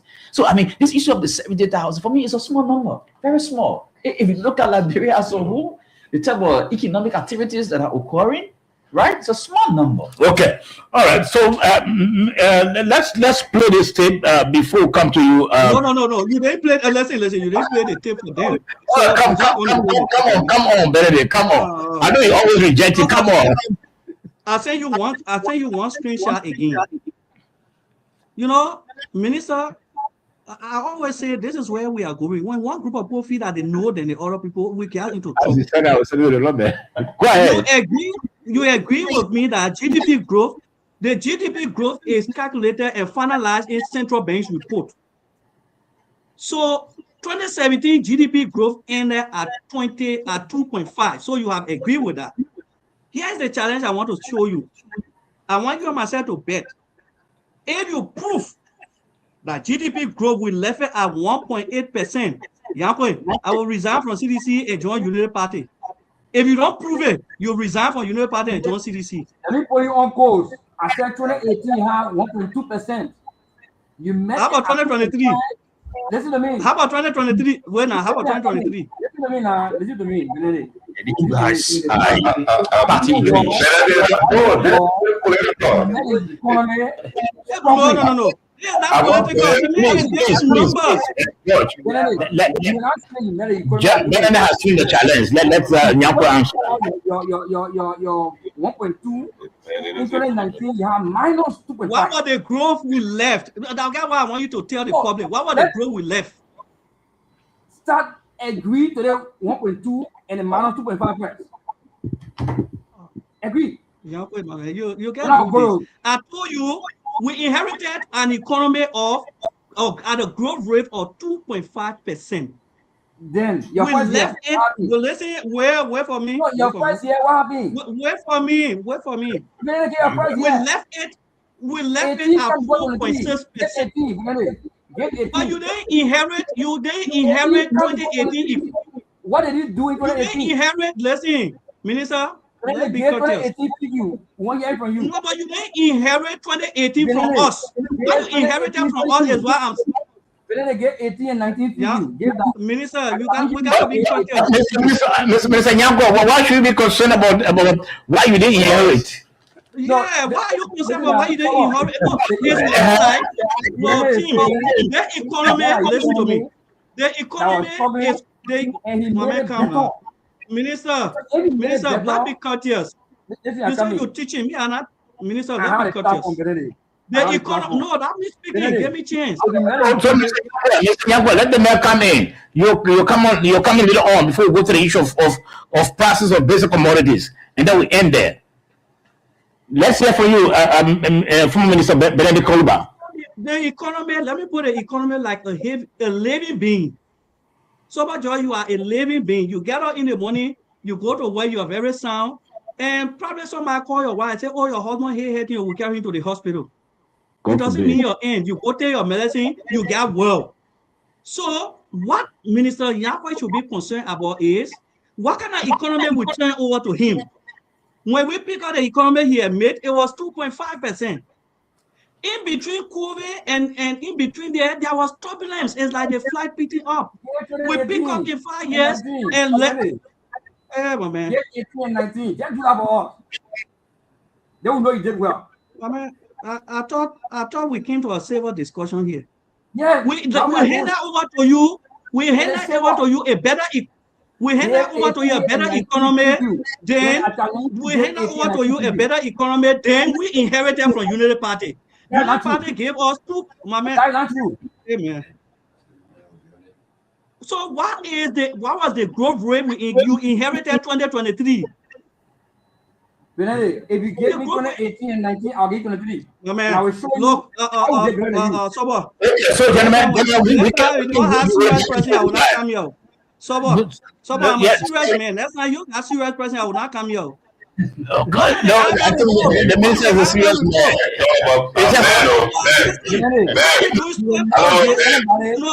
Let me do student politics. Look at the IMF report. The IMF report gave a baseline where they inherited the economy. Don't be concerned about what happened in between 2027 or 2018 and 2023. Be concerned about what you inherited from us. Okay. What we inherited. What is wrong with accepting the figure 2018, 2019 so we can move forward? There's no disappointment in you. No, there's no disappointment in you. I thought you were going to say something serious, right? You didn't inherit 2018 from us. You inherited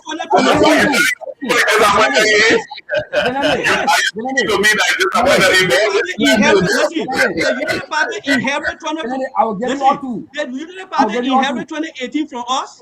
I will give you all two. Did they inherit 2018 from us? Listen, I'll give you all two. Okay. Why are you talking about 2024?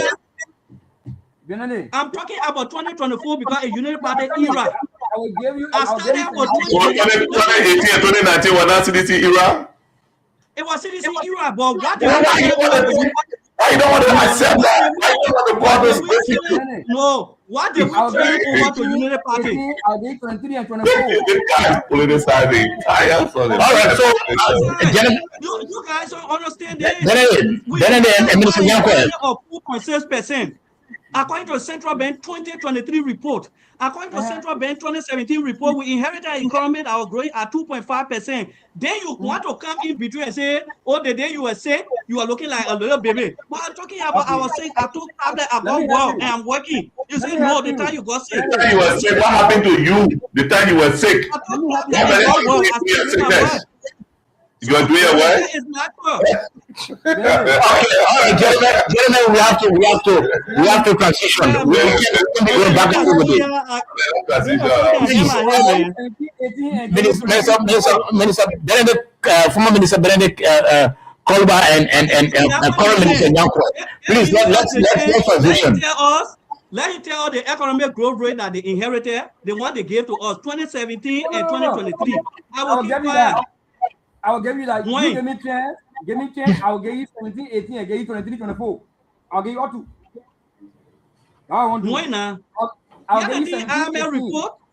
No, I'm coming. Go to the IMF report. Don't rush it.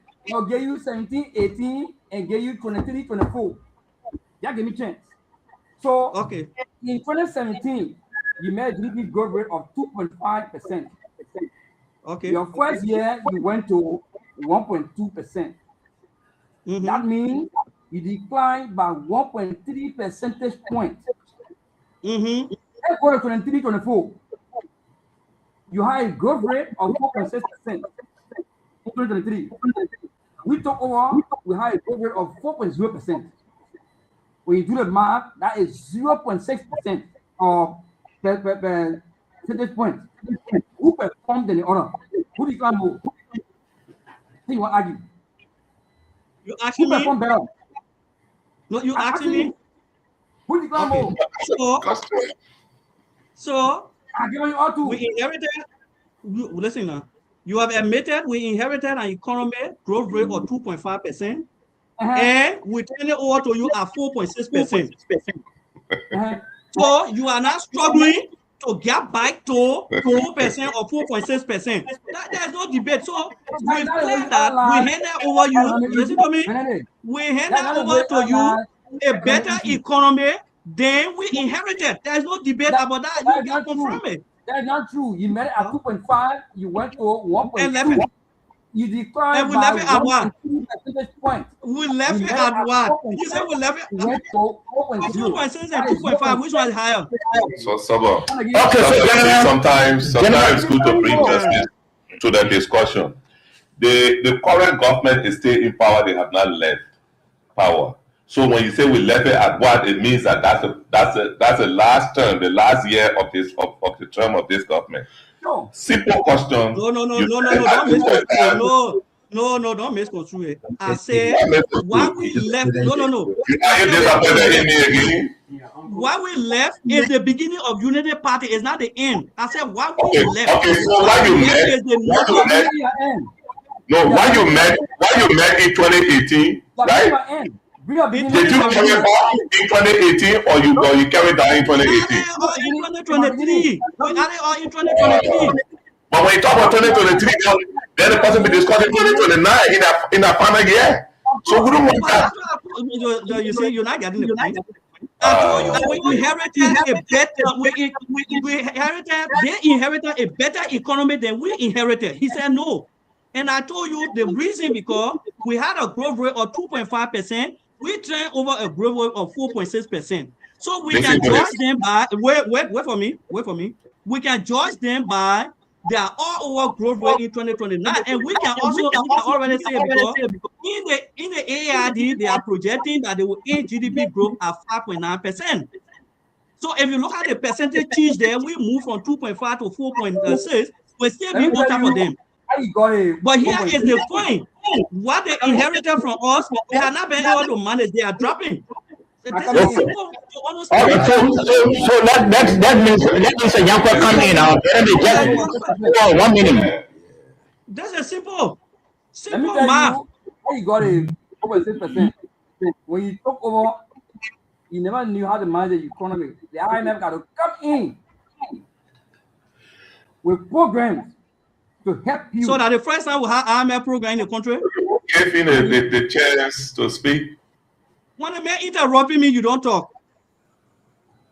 That's why I told you that is a bias show because when minister is interrupting me, you don't talk. When I interrupt, No, I'm not the one talking. That George talking. Josh, I'm talking about Josh.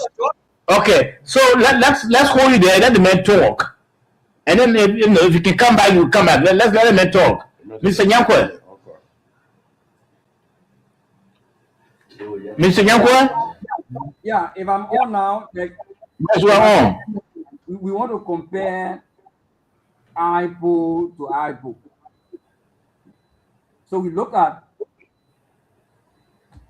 your first year and our first year. So if you took over an economy of 2.5%, and in your first year,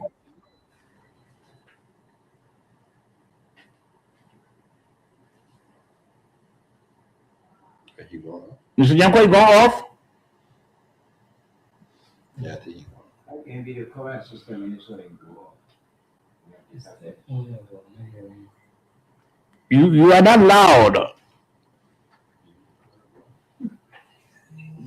Okay, so you're listening to the Nighttime Heat, rated on Prime FM 105.5.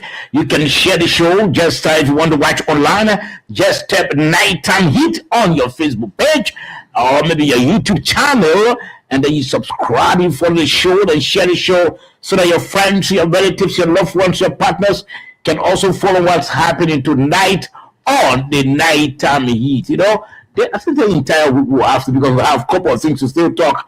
In the things that were continuing the speech. And we have not exhausted even 1% yet. We're still on the economy. So this entire week will be dedicated to the SONA. And the nighttime heat will be talking about the SONA this entire week. Minister Yakwe. Yeah. Yes, fine, you are speaking. Yeah, so the issue is, if you talk about it had 2.5% growth rate and you would decline to 1.2, it means you decline by 1.3 percentage point. If we talk about you are at 4.6 and went to 4.0, that means we decline by 0.6 percentage point. So we perform better than you in our first year. We are more responsible to manage an economy than you did. Now, you went to 4.6%. I said, I'm going to keep in to help you. You need help. You never knew what to do. You have been managing the economy. So I can't help you. So, I mean, on the issue of growth rate, to the said earlier on a time, you already understand. They talk about it. Oh, growth rate is this. And I have listened to Benin discussing this on radio station around here. We perform better. They're talking to this. That's the reason why I brought the idea of the nominal GDP. That we are now at 5.2 billion. And we are at 4.4. So we are performing than the other. Not just growth rate, we look at inflation. You make inflation at 8.8%. By 2020, you are at 27.0%. What are you doing in this country? You have made money the economy and make it difficult for all that took over, except that we are good at running the economy, so we are doing better than you did. Okay. All right, let's go there. Let's go there and transition quickly to talk about the process of basic. No, I need to talk about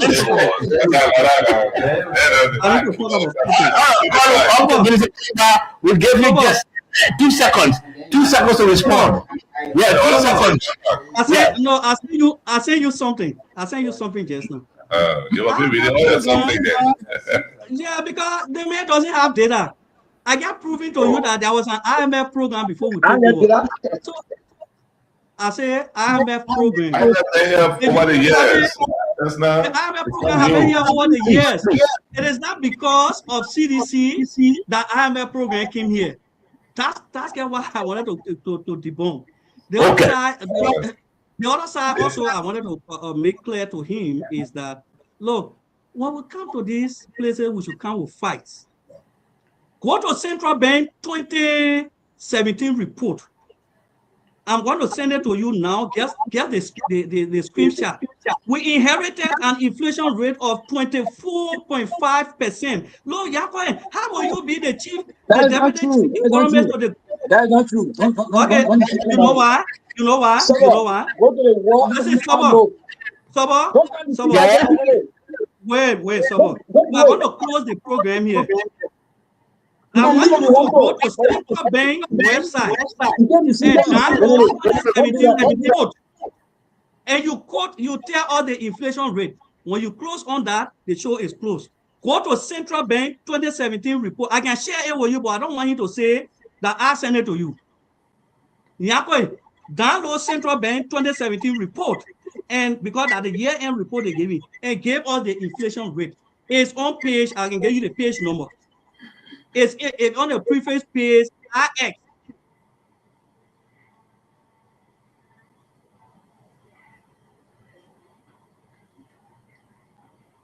it's almost end up. Yeah, it's almost there. You're listening to the Nighttime Heat. You read it on Prime FM 105.5. So, gentlemen, what we're trying to do.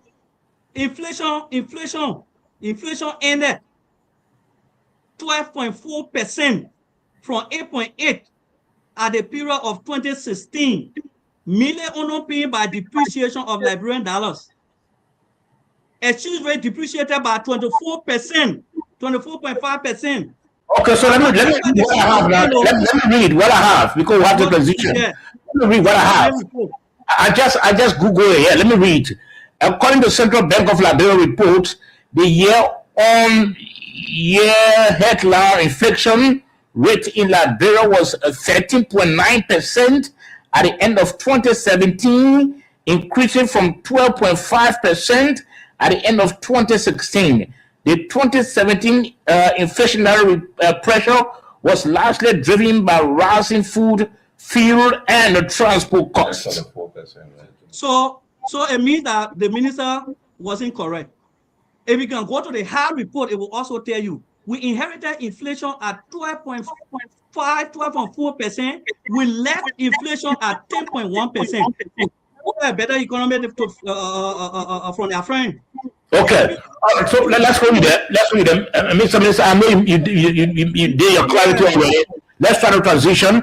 Let's put the tape on process of. We'll try to transition quickly. I'm sure we'll end on this one. The prices of basic commodities that the president reported on. Let's hear the president. What did he say about the prices of those commodities? The honorable members of the legislature, despite ongoing global supply pressure, our actions have helped lower the cost of essential goods. Prices have eased for rice, flour, and fuel, relief that families can feel in their daily lives. For instance, 25 kilogram bag of Indian parboiled rice now retails at $14.50.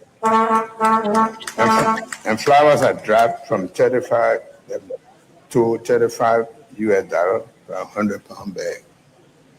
Fuel has stabilized at $4 per gallon, helping to reduce transport costs. We strengthened supply and quality by completing a 17,000 cubic meter fuel storage tank and a modern testing laboratory at the Liberia Petroleum Refinery Company, thereby improving storage capacity, fuel standard, and national energy security. Mr. Speaker, honorable members, Okay. I commend the Vice President and the Price Committee for acting to prevent unjustified price increases that harm our people.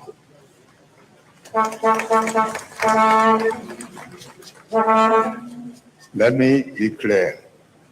Business that exploits consumers will be held accountable. Okay. Let me begin with you on this one. Julius, just listen to the president. What's your takeaway? Well, I think it's a realistic picture presented by the president.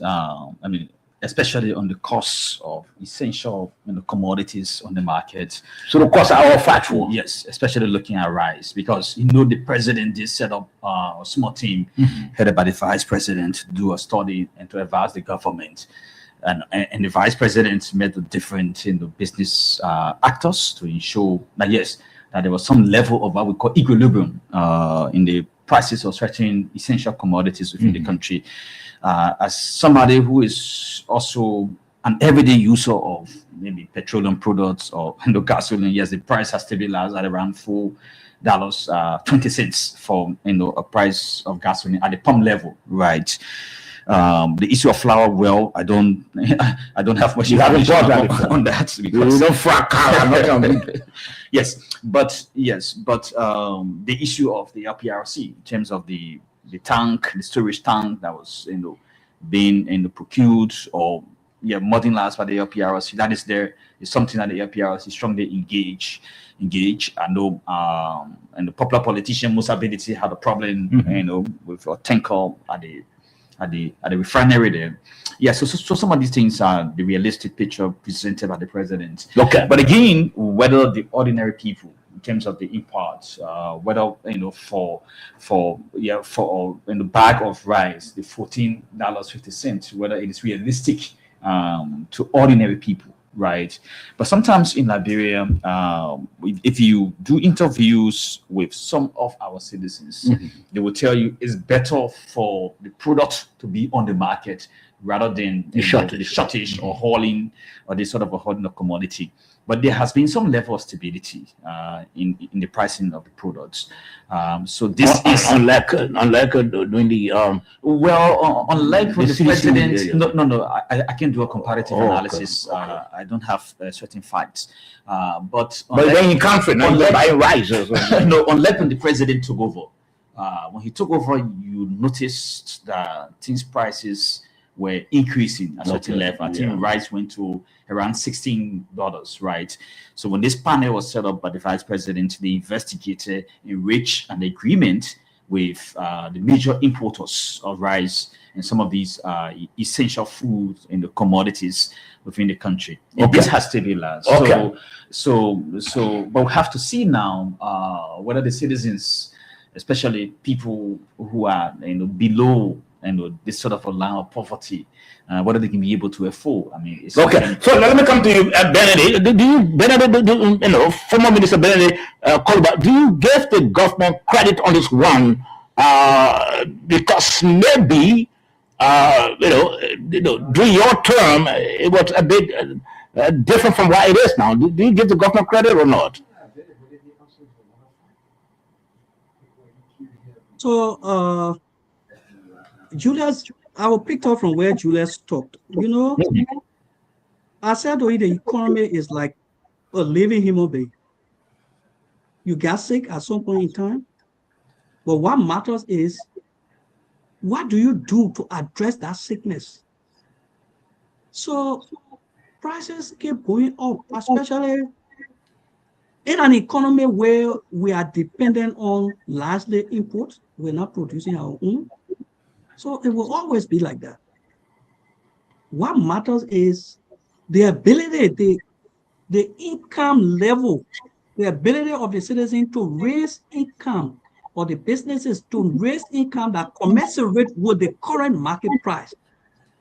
If the disposable income of the people cannot commensurate with the market price, that law you're talking about is just inferior, but it's not within the livelihood of the people. If you listen to many librarians, they tell you, they say the rice price dropped, but technically the rice price dropped. If you want to compare with CDC, right? Rice price was around $13.50 CDC, yes. But because there was an era where there was a situation or the source of where the rice was coming from, yes, the rice price went up at that time. And what did we do? Because we didn't want the librarian to see the proof of that. We were subsidizing rice to bring the rice price. So the current prices on the market, if you check, somebody pick a few items. I went to, for example, what they call the place? Camp Johnson Road. I was prepared for one show. And business people there are one elderly old man and a young Unity Party partisans. They argue. The old man told the boy, he said, you know what? That price you're talking about, you get on the radio, but it's not in the market. He said, the grease I can buy for my daughter, I should buy $100. I can buy $150. The boy kept quiet. When the papa left, I asked him, why you keep quiet? He said, I want the papa told the truth. This American Powerball rice, we should pay $75. Today, we are selling it for $100. Because why? You got your thing from the pool. The egg was part of the package that the president talked about. I don't know, they said $30, $45. Egg price is now, people telling me, it's around $70, $75. So to come and say prices has dropped, and the people who are supposed to utilize those services, their income cannot afford to get. Transportation, for example, you listen, I don't know whether it was your radio station or OKFM. People talk about the same issue and say, well, they post it on the paper, the price drop, or look at transportation costs to even get that money. Somebody you are here, somebody will say, oh, because you were working yesterday. Even, let me go to my Uncle George. I don't know if you were working yesterday. Yesterday, you could tell his children, I'm going to turn around and come by up with the power on the fire. His chances of getting $5 yesterday was easier than today. He can't tell his children, open the fire coming. So the issue is not, now the price drop. Number two, so the biggest thing that happened for our country is the arrest government is setting our country for more vulnerability. They are not solving any problem. What did they do that is now a permanent solution for rice crisis in this country? Nothing. If those who producing rice increase their tariffs, if anything happen there, it will affect us. If those who producing electricity for us, for example, Ivory Coast, something happen there, what happens? So I don't look at those future political nomenclature of price now drop, but our people ability to get it. I went to a store to buy rice. They say the rice are $14, $14.50. The brother said I shouldn't buy in US, I should get in Liberian dollar. And in Liberian dollar, he will take it out because the rate is quote unquote dropping, but he will take it. So the people can hear the goods. So I can say, well, it is sensational to say prices have dropped on the market. What is real is to hear from the citizen the ability to raise money to commensurate with those prices. Okay, so you spoke, and Minister Nyankwa didn't interrupt you, or didn't. Oh, Minister Nyankwa is off. We're hoping that he come back quickly. But Julius, maybe Corey going to his side. Well, man, I told you 1 hour, man. You can't be all true, man. You didn't want to go. You didn't want to go. You wanted to stay. We are about to let you go. Julius, your take on the issue of the prices of basic commodities. You spoke already? Yeah, yes, I already spoke. Okay. So, former minister, assistant minister. How many did I finish? Benedict Koluba, we want to thank you. We want to thank you for coming on the show to throw light. We really appreciate the, your expression. We appreciate your presentation, and we're hoping that we can get it again, another time to appear on the program. Like I said, you know why? So I like you bring somebody who will not get me talking on instant. Because to be assistant minister for macroeconomic analysis, you should get all the macro data. Next time, because for me, everything I spoke to you about, I gave you data about it. I'm not speaking on my instant of cleaning bathroom or cleaning toilet. I'm not toilet, but we can't hear from my brother. So let me thank you. I'll always be available. This is the way we can contribute to our country development.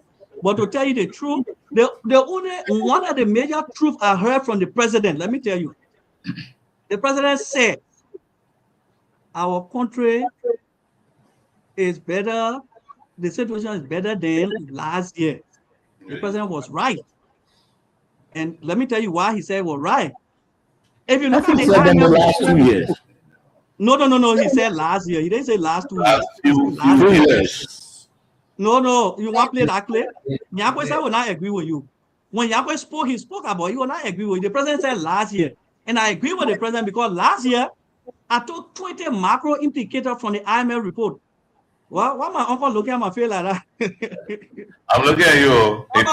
He's looking so serious. So the IMF, there were 20 macro indicators. Let me get it into you for. Those 20 macro indicators from 2023 to 2024, there was a decline in those indicators. A further deteriorated. So the president, the guys confused the president. In 2024, it was about 60% decline in those macro indicators. So they tried to fight it by, and they came back around. Laura said it got dinero for them. Said, let me send it to you. Let me send that report. Okay, so we want to thank you. I want for the panelists now to take over the show. I want to thank you, Minister, Assistant Minister. I want to send you here. The macro indicators. Yeah, just send it to us so we can go off quickly because the panelists now want to take over. They have their own. I'll tell you. Yeah, we'll tell him. Thank you. Thank you very much for coming. We really appreciate your time. Now, gentlemen, I think we listened to the former and the current minister on the issue of the economy. They were going back and forth. The debate was very intense. Dave, let me hear your takeaway. I don't want to be statistical as they were because they are the experts. Yeah. Mm-hmm.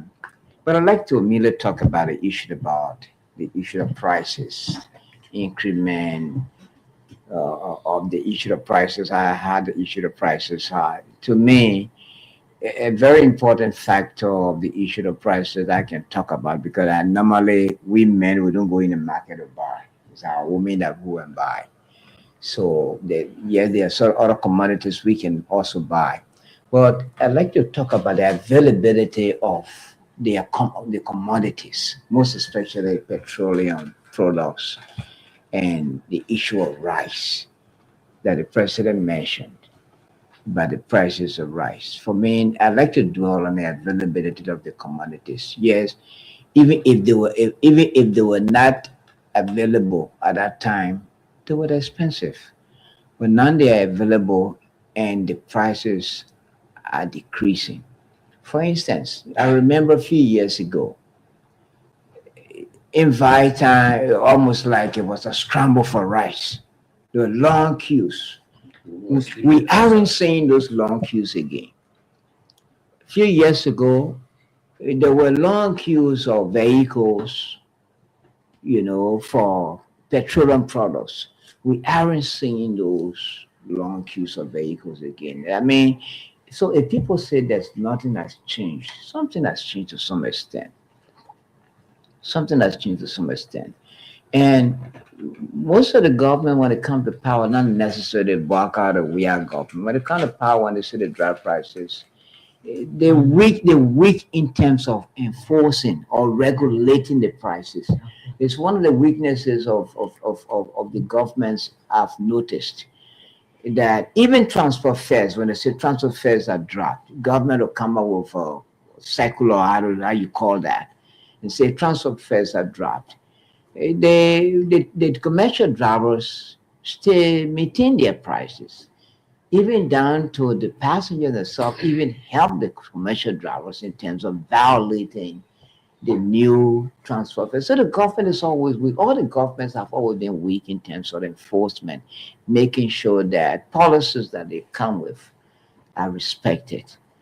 And so when the government comes out and boasts about prices being dropped, or the commodities being available, at the end of the day, it turns the other way around. Okay, let me hold you there. Let me hold you there to go to Minister Nyanko so he can give his party comment. He went off earlier. Minister Nyanko, welcome back to the program. And your party comment, because we were through with 3 people when we went off. But since we are back on, just give us your party comment. Yeah, okay. So thank you for inviting me. And I think it's good that we always have this opportunity to be able to provide some clarity on key national issues. And I'm sorry that I went off and my friend, brother Benedict, is no longer here, even though the program is called the Nighttime Heat.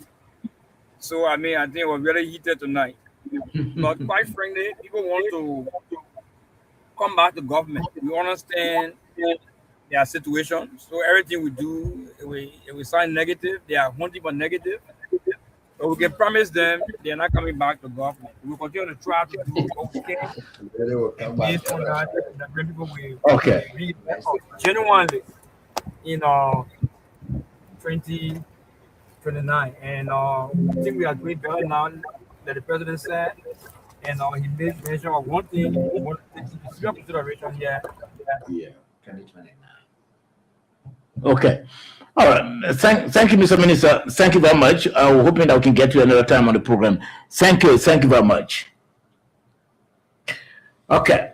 Yes. And listen to our guests. Yes. For me, I think the debates are good. Whatever side that you're on, definitely you try to push the idea. But again, numbers don't lie. We ourselves were able to go through the different organizations that were being quoted. We saw some of the numbers and some of the projections that were made and so forth.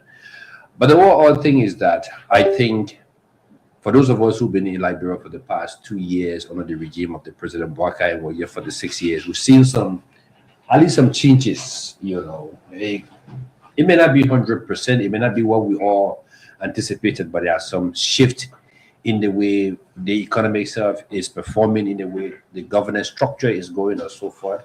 Yes, there could be some little bit of shortfall. We will discuss that, as you said, as we move forward. And one of the major issues, again, is the issue of electricity. At a point in time, we thought it had stabilized, but then again, we've back to where we were before. But again, So let's talk about that sport and is- begin that with you. What's happening? You are in the employ of LEC. What's happening? LEC has become an I've said this over and again, and I do not speak for the entity, but as an employee, as a senior staff, I've said this over and again. I'm trained in the sector. I'm educated in our sector. The challenges for the sector is huge. It needs very huge investment. That which the government of Liberia may not have the money been seated. And I can say this today. I hear all the projection about people coming to make, investment into this. So you have a very small market in terms of population. Now, if you are going to take if you are an investor, maybe sitting in Dubai, you have to bring in $500 million to invest, maybe in a hydro plant or in a gas turbine plant into Liberia. And you're sitting there, you say, let me look at the bank balance of the Liberia Electricity Corporation, and it's in the red. And then you look, though, yes, Liberia is taking power from Ivory Coast, but they're not even current on paying their bills. Will you do such an investment without risks? And then you also look at it, the industry is 100% owned by government. And the African government are not, like in the Middle East where you have one system of government, even if the man who died today die, his son comes, his son start from there. Once a government changes, the policies shift. So the risk in there is very, very high. So let nobody fool us that somebody is going to come here to build us 700 megawatt of power or 400 megawatt. No, that's not true. And we need to fix this reality to tell our national government that, look, do you know what made Ghana today, what Ghana is in terms of energy sovereignty? Kwame Nkrumah, he built the Akosombo Dam. You go to Ivory Coast right here to today, CRE is owned by the French, is partly owned by the French government and the Ivorian government. Because it needs huge capital investment and nobody going to do it for you. Investors are not stupid people. They put their money where they know they will get return on time. So we need to face this reality rather than us every year sitting to wait for Ivory Coast. Look, the same challenges we have here, the Ivorians have that same challenges. Ivory Coast have more infrastructure, they have more industry, they have more businesses that need electricity than us. So if they tell you that we give you 60 megawatts, it means that they have to have surplus before they can give you, because they're not going to shut down their cities to give you power. It's not going to be possible. Nowhere in the world you will see that happening. So they can only give you if they have more. Now, what happens most instances, because during the rainy season, everybody in the sub-region have excess power coming from hydro dams. Now, when the rainy season starts, and then you enter into the dry season, those countries too start to revert from the hydro dam to the thermal generation. And thermal generation is more costly than hydro. So the man can sacrifice, even if you don't pay, you say, okay, that's good neighbor, because the cost of producing from hydro is far cheaper than producing from an HFO plant. So the man can sacrifice during the rainy season and say, you know what, that's 6 cents per kilowatt hour. I can give it to Liberia, they will pay. But when the man come to HFO, where he's paying about 25 cents to produce, that's where the difficulties come in. And we need to reach to a point where we have our energy mix. So what is the message you're trying to send here? That the government is investing less in LEC? No, but over time, I think the first biggest investment that government has put into the electricity sector is under this government, $50 million. Aside from that, everything else LEC been getting is coming from donors. The donors will come and do this. The donors. So why is LEC now a flash in the pan? LEC comes on today, after a few minutes it goes off. But that's why I said there's challenges. I think you saw the press statement that was put up today. Basically, there's meetings going on in Ivory Coast and Guinea. Wow. Because we don't have energy sovereignty. Energy. Okay, we heard more from you. I don't think I don't think the problem will be solved any moment from now. Yeah, let's hear from you, George. Thank you. Back to our. I think. Not the issue of LEC now. You just. No, I'm not LEC, man. Oh, I know. I want current in my house. I don't have light. I will go to Mr. Famboy's house. Oh God. I listened to our guest, and technically I saw more politics than In reality. reality. And when I sat listening, the argument was, voila, it's possible for the government to grow the economy by 0.5%. 0.5% in a quarter. Ben is saying no. Ben is saying no. And Yapa is saying yes. That's the argument worth of 5.1. Because if the economy was 4.6, it's neither 0.5, right? That's what to go to 5.1. It is possible for this economy to grow by 0.5% in the quarter. It is even possible to grow by 1.5% in the quarter. But when people become very political, you don't even believe in your own figures, your own public figures. But you want to agree when you are in power that it could happen in your time, but it's not possible for it to happen this time. I think as the president of the president, like bro was saying, it's a slap in our face if we cannot believe in ourselves. Mhm. And these international organizations come here to get the figures from us, and they publish the same figure. Okay. So I think we should do better than that. I believe in it. From what I've seen from the IMF, the data they released is that it's 5.1 actually. Okay. Yeah. Let's hear from you, Julius. Well, I think the conversation was healthy because you brought in two persons who have worked together, the Ministry of Finance and Development Planning. They come from different ideological perspectives, and you can be able to understand. But I don't like the fact that somebody will mention, and then my good friend Yanko will mention that you will never return. I mean, you can get it for NTR. As if they say you're the school principal, you will never return. Yeah, but on the issue of electricity or energy sector, I like the fact that the president did mention the issue of our our MCC compact, right, which is very critical. Because when I listened to one of the officials from the Millennium Challenge in the corporation, she seemed to have indicated at the time, just I think this week or last week, that there was a conversation as to which sector to focus on between transport and the energy sector. But from the president's speech, he said the development of the compact will now be focusing on investment in energy and job creation, right? So, I mean, it will help to boost the capacity of the LEC. I mean, we should be honest. I mean, the LEC will just have to be honest in its communication in terms of what is happening, because you just have to inform the people. The Liberian people were already resilient. The Kennedy Reg, they said, if you see light, you use it. If you don't see it, I mean, you just have to go to bed. You can't change the situation.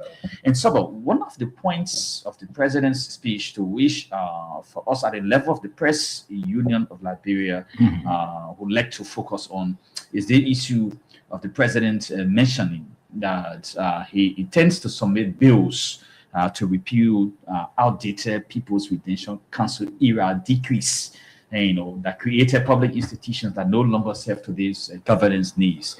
That particular, sentence will have to be further analyzed, especially we are thinking, for example, of the Ministry of Information, because the cultural and tourism dimension has been de-linked from the ministry. But we also have the situation of ELBC. ELBC operates within the scope of a PRC decree. I mean, imagine this is 2026. We've had 4 post-war democratic elections. We are still operating under a military-style law, right? Yeah. So we have to change. And the change the president is mentioning, we have to be very, very critical because the thinking of the government, of the president, and of some people at ELBC is that just change it, but the government should have total control of ELBC. You and I will work on ELBC. We can understand the editorial policy, some of the interferences. People want ELBC to be the mouthpiece of the government. I'm sure the guys who are in opposition in the CDC now, they will be regretting why they say they did not transform ELBC into a public service broadcaster. And President Mbaka, when he was campaigning, also mentioned the transformation of ELBC. Since 2008 up to 2013, the press union, civil society organizations, and some actors within the government, outside of the government, we've been pushing for the transformation of that entity. You can't have government or people, political parties, and the propagandists running the radio station, and sometimes stifling opposition voices, sometimes even not allowing critical comments against the government or against certain people who they feel they are there to protect. And there's no system of accountability at ELBC. The management team at the senior level, they serve at the pleasure of the president. So that system will have to change. Some people have also been critical of the Ministry of Information, whether it needs to exist or not, in contemporary terms. I, as a communicator and as a believer of public information, I think, yes, the ministry should exist, because government communication is very critical. In many countries around the world, you still have communications in the ministry, information ministry. Yes, but these rules will have to be put in the context in which those institutions, they operate impartially. I mean, serving the public interest. There's one thing President Mbaka said. He said, all of the actions that we take within our government, it is for one purpose, the benefit of the Liberian people. That is critical, right? So when I hear these guys from the CDC, from the Unity Party, or from the other party debating, everyone pushing to advance the Liberian people interest. But who is good at doing it? It is the question, right? So yes, we've seen some level of progress under President Mbaka, but I know, is the level of progress sufficient enough? Well, it's debatable. It is still small. 2 years of governance from 2024 to 2026 is a small time. So we hope that this amended version of the concession between Liberia and ArcelorMittal, we hope they can be able to make it public. Because President Mbaka, like other presidents before him, they've always promised this issue of manufacturing and transforming our natural resources into finished products in Liberia. So to add value, because if you are producing, for instance, rubber in Liberia, right, you create employment opportunities. Sure. It leads to economic growth. It leads to more people getting jobs within the economy. But the Benedict rightly said, and Yankwe confirmed it, the issue of the extraction of our natural resources. So go to these different big money companies. And one thing the government has not been sincere with us, and this is giving a task down to the issue of statistics, right? The resources that are extracted by these companies, how much profit are they making? How much are they really investing in terms of costs, right? And how much are they really benefiting? And how much are we as a country? Lots of royalties we are right. I mean, sometimes we put 200 million across 25 years contract. If you divide 200 by 25 years, it's a minute portion, right? Yeah, we know that we don't have the capabilities of extracting these resources, but we have to do all we can to serve the national interest and the public interest. Thank you very much, Mr. President of the PUL, Press Union of Liberia, Julius Kanaba. Thank you very much. Well, also thank you, Dave. Time has cut off us. It's about 10:30 now. It's the exact time we should be leaving. I want to thank all of you for your participation on the show tonight. We can call all the names. Phoenicius Bar, Phineas George. But you call one name there. Samuel Kofi Woods. Gina been watching. James August King Bonka been watching. Joe Morris been watching. My bro from the formerly of Star Radio. He been watching from the US. Joseph Fayad from the Chiefs of Factory. Abu Dukle, J. Ben Greatness, he's been watching. My own pastor, he's been watching. George P. Cone from ERW, been watching. So Sami, we can call all the names, like I said. Charles Vanny Johnson, been watching. Master Fire, Son, been watching. Joseph B. Cohen, been watching. Perry Jew. Okay, we can call all the names, like we said. We have to go and come back on Wednesday. Gentlemen, on Wednesday, we'll still be dedicating our time to the remaining portion of the of the president's speech. This time around, we'll be playing the tape on the State of the Nation summary. He did a whole summary of the State of the Nation. The issue of the Capitol building are some case. The president was, he started with that. I don't know on what basis.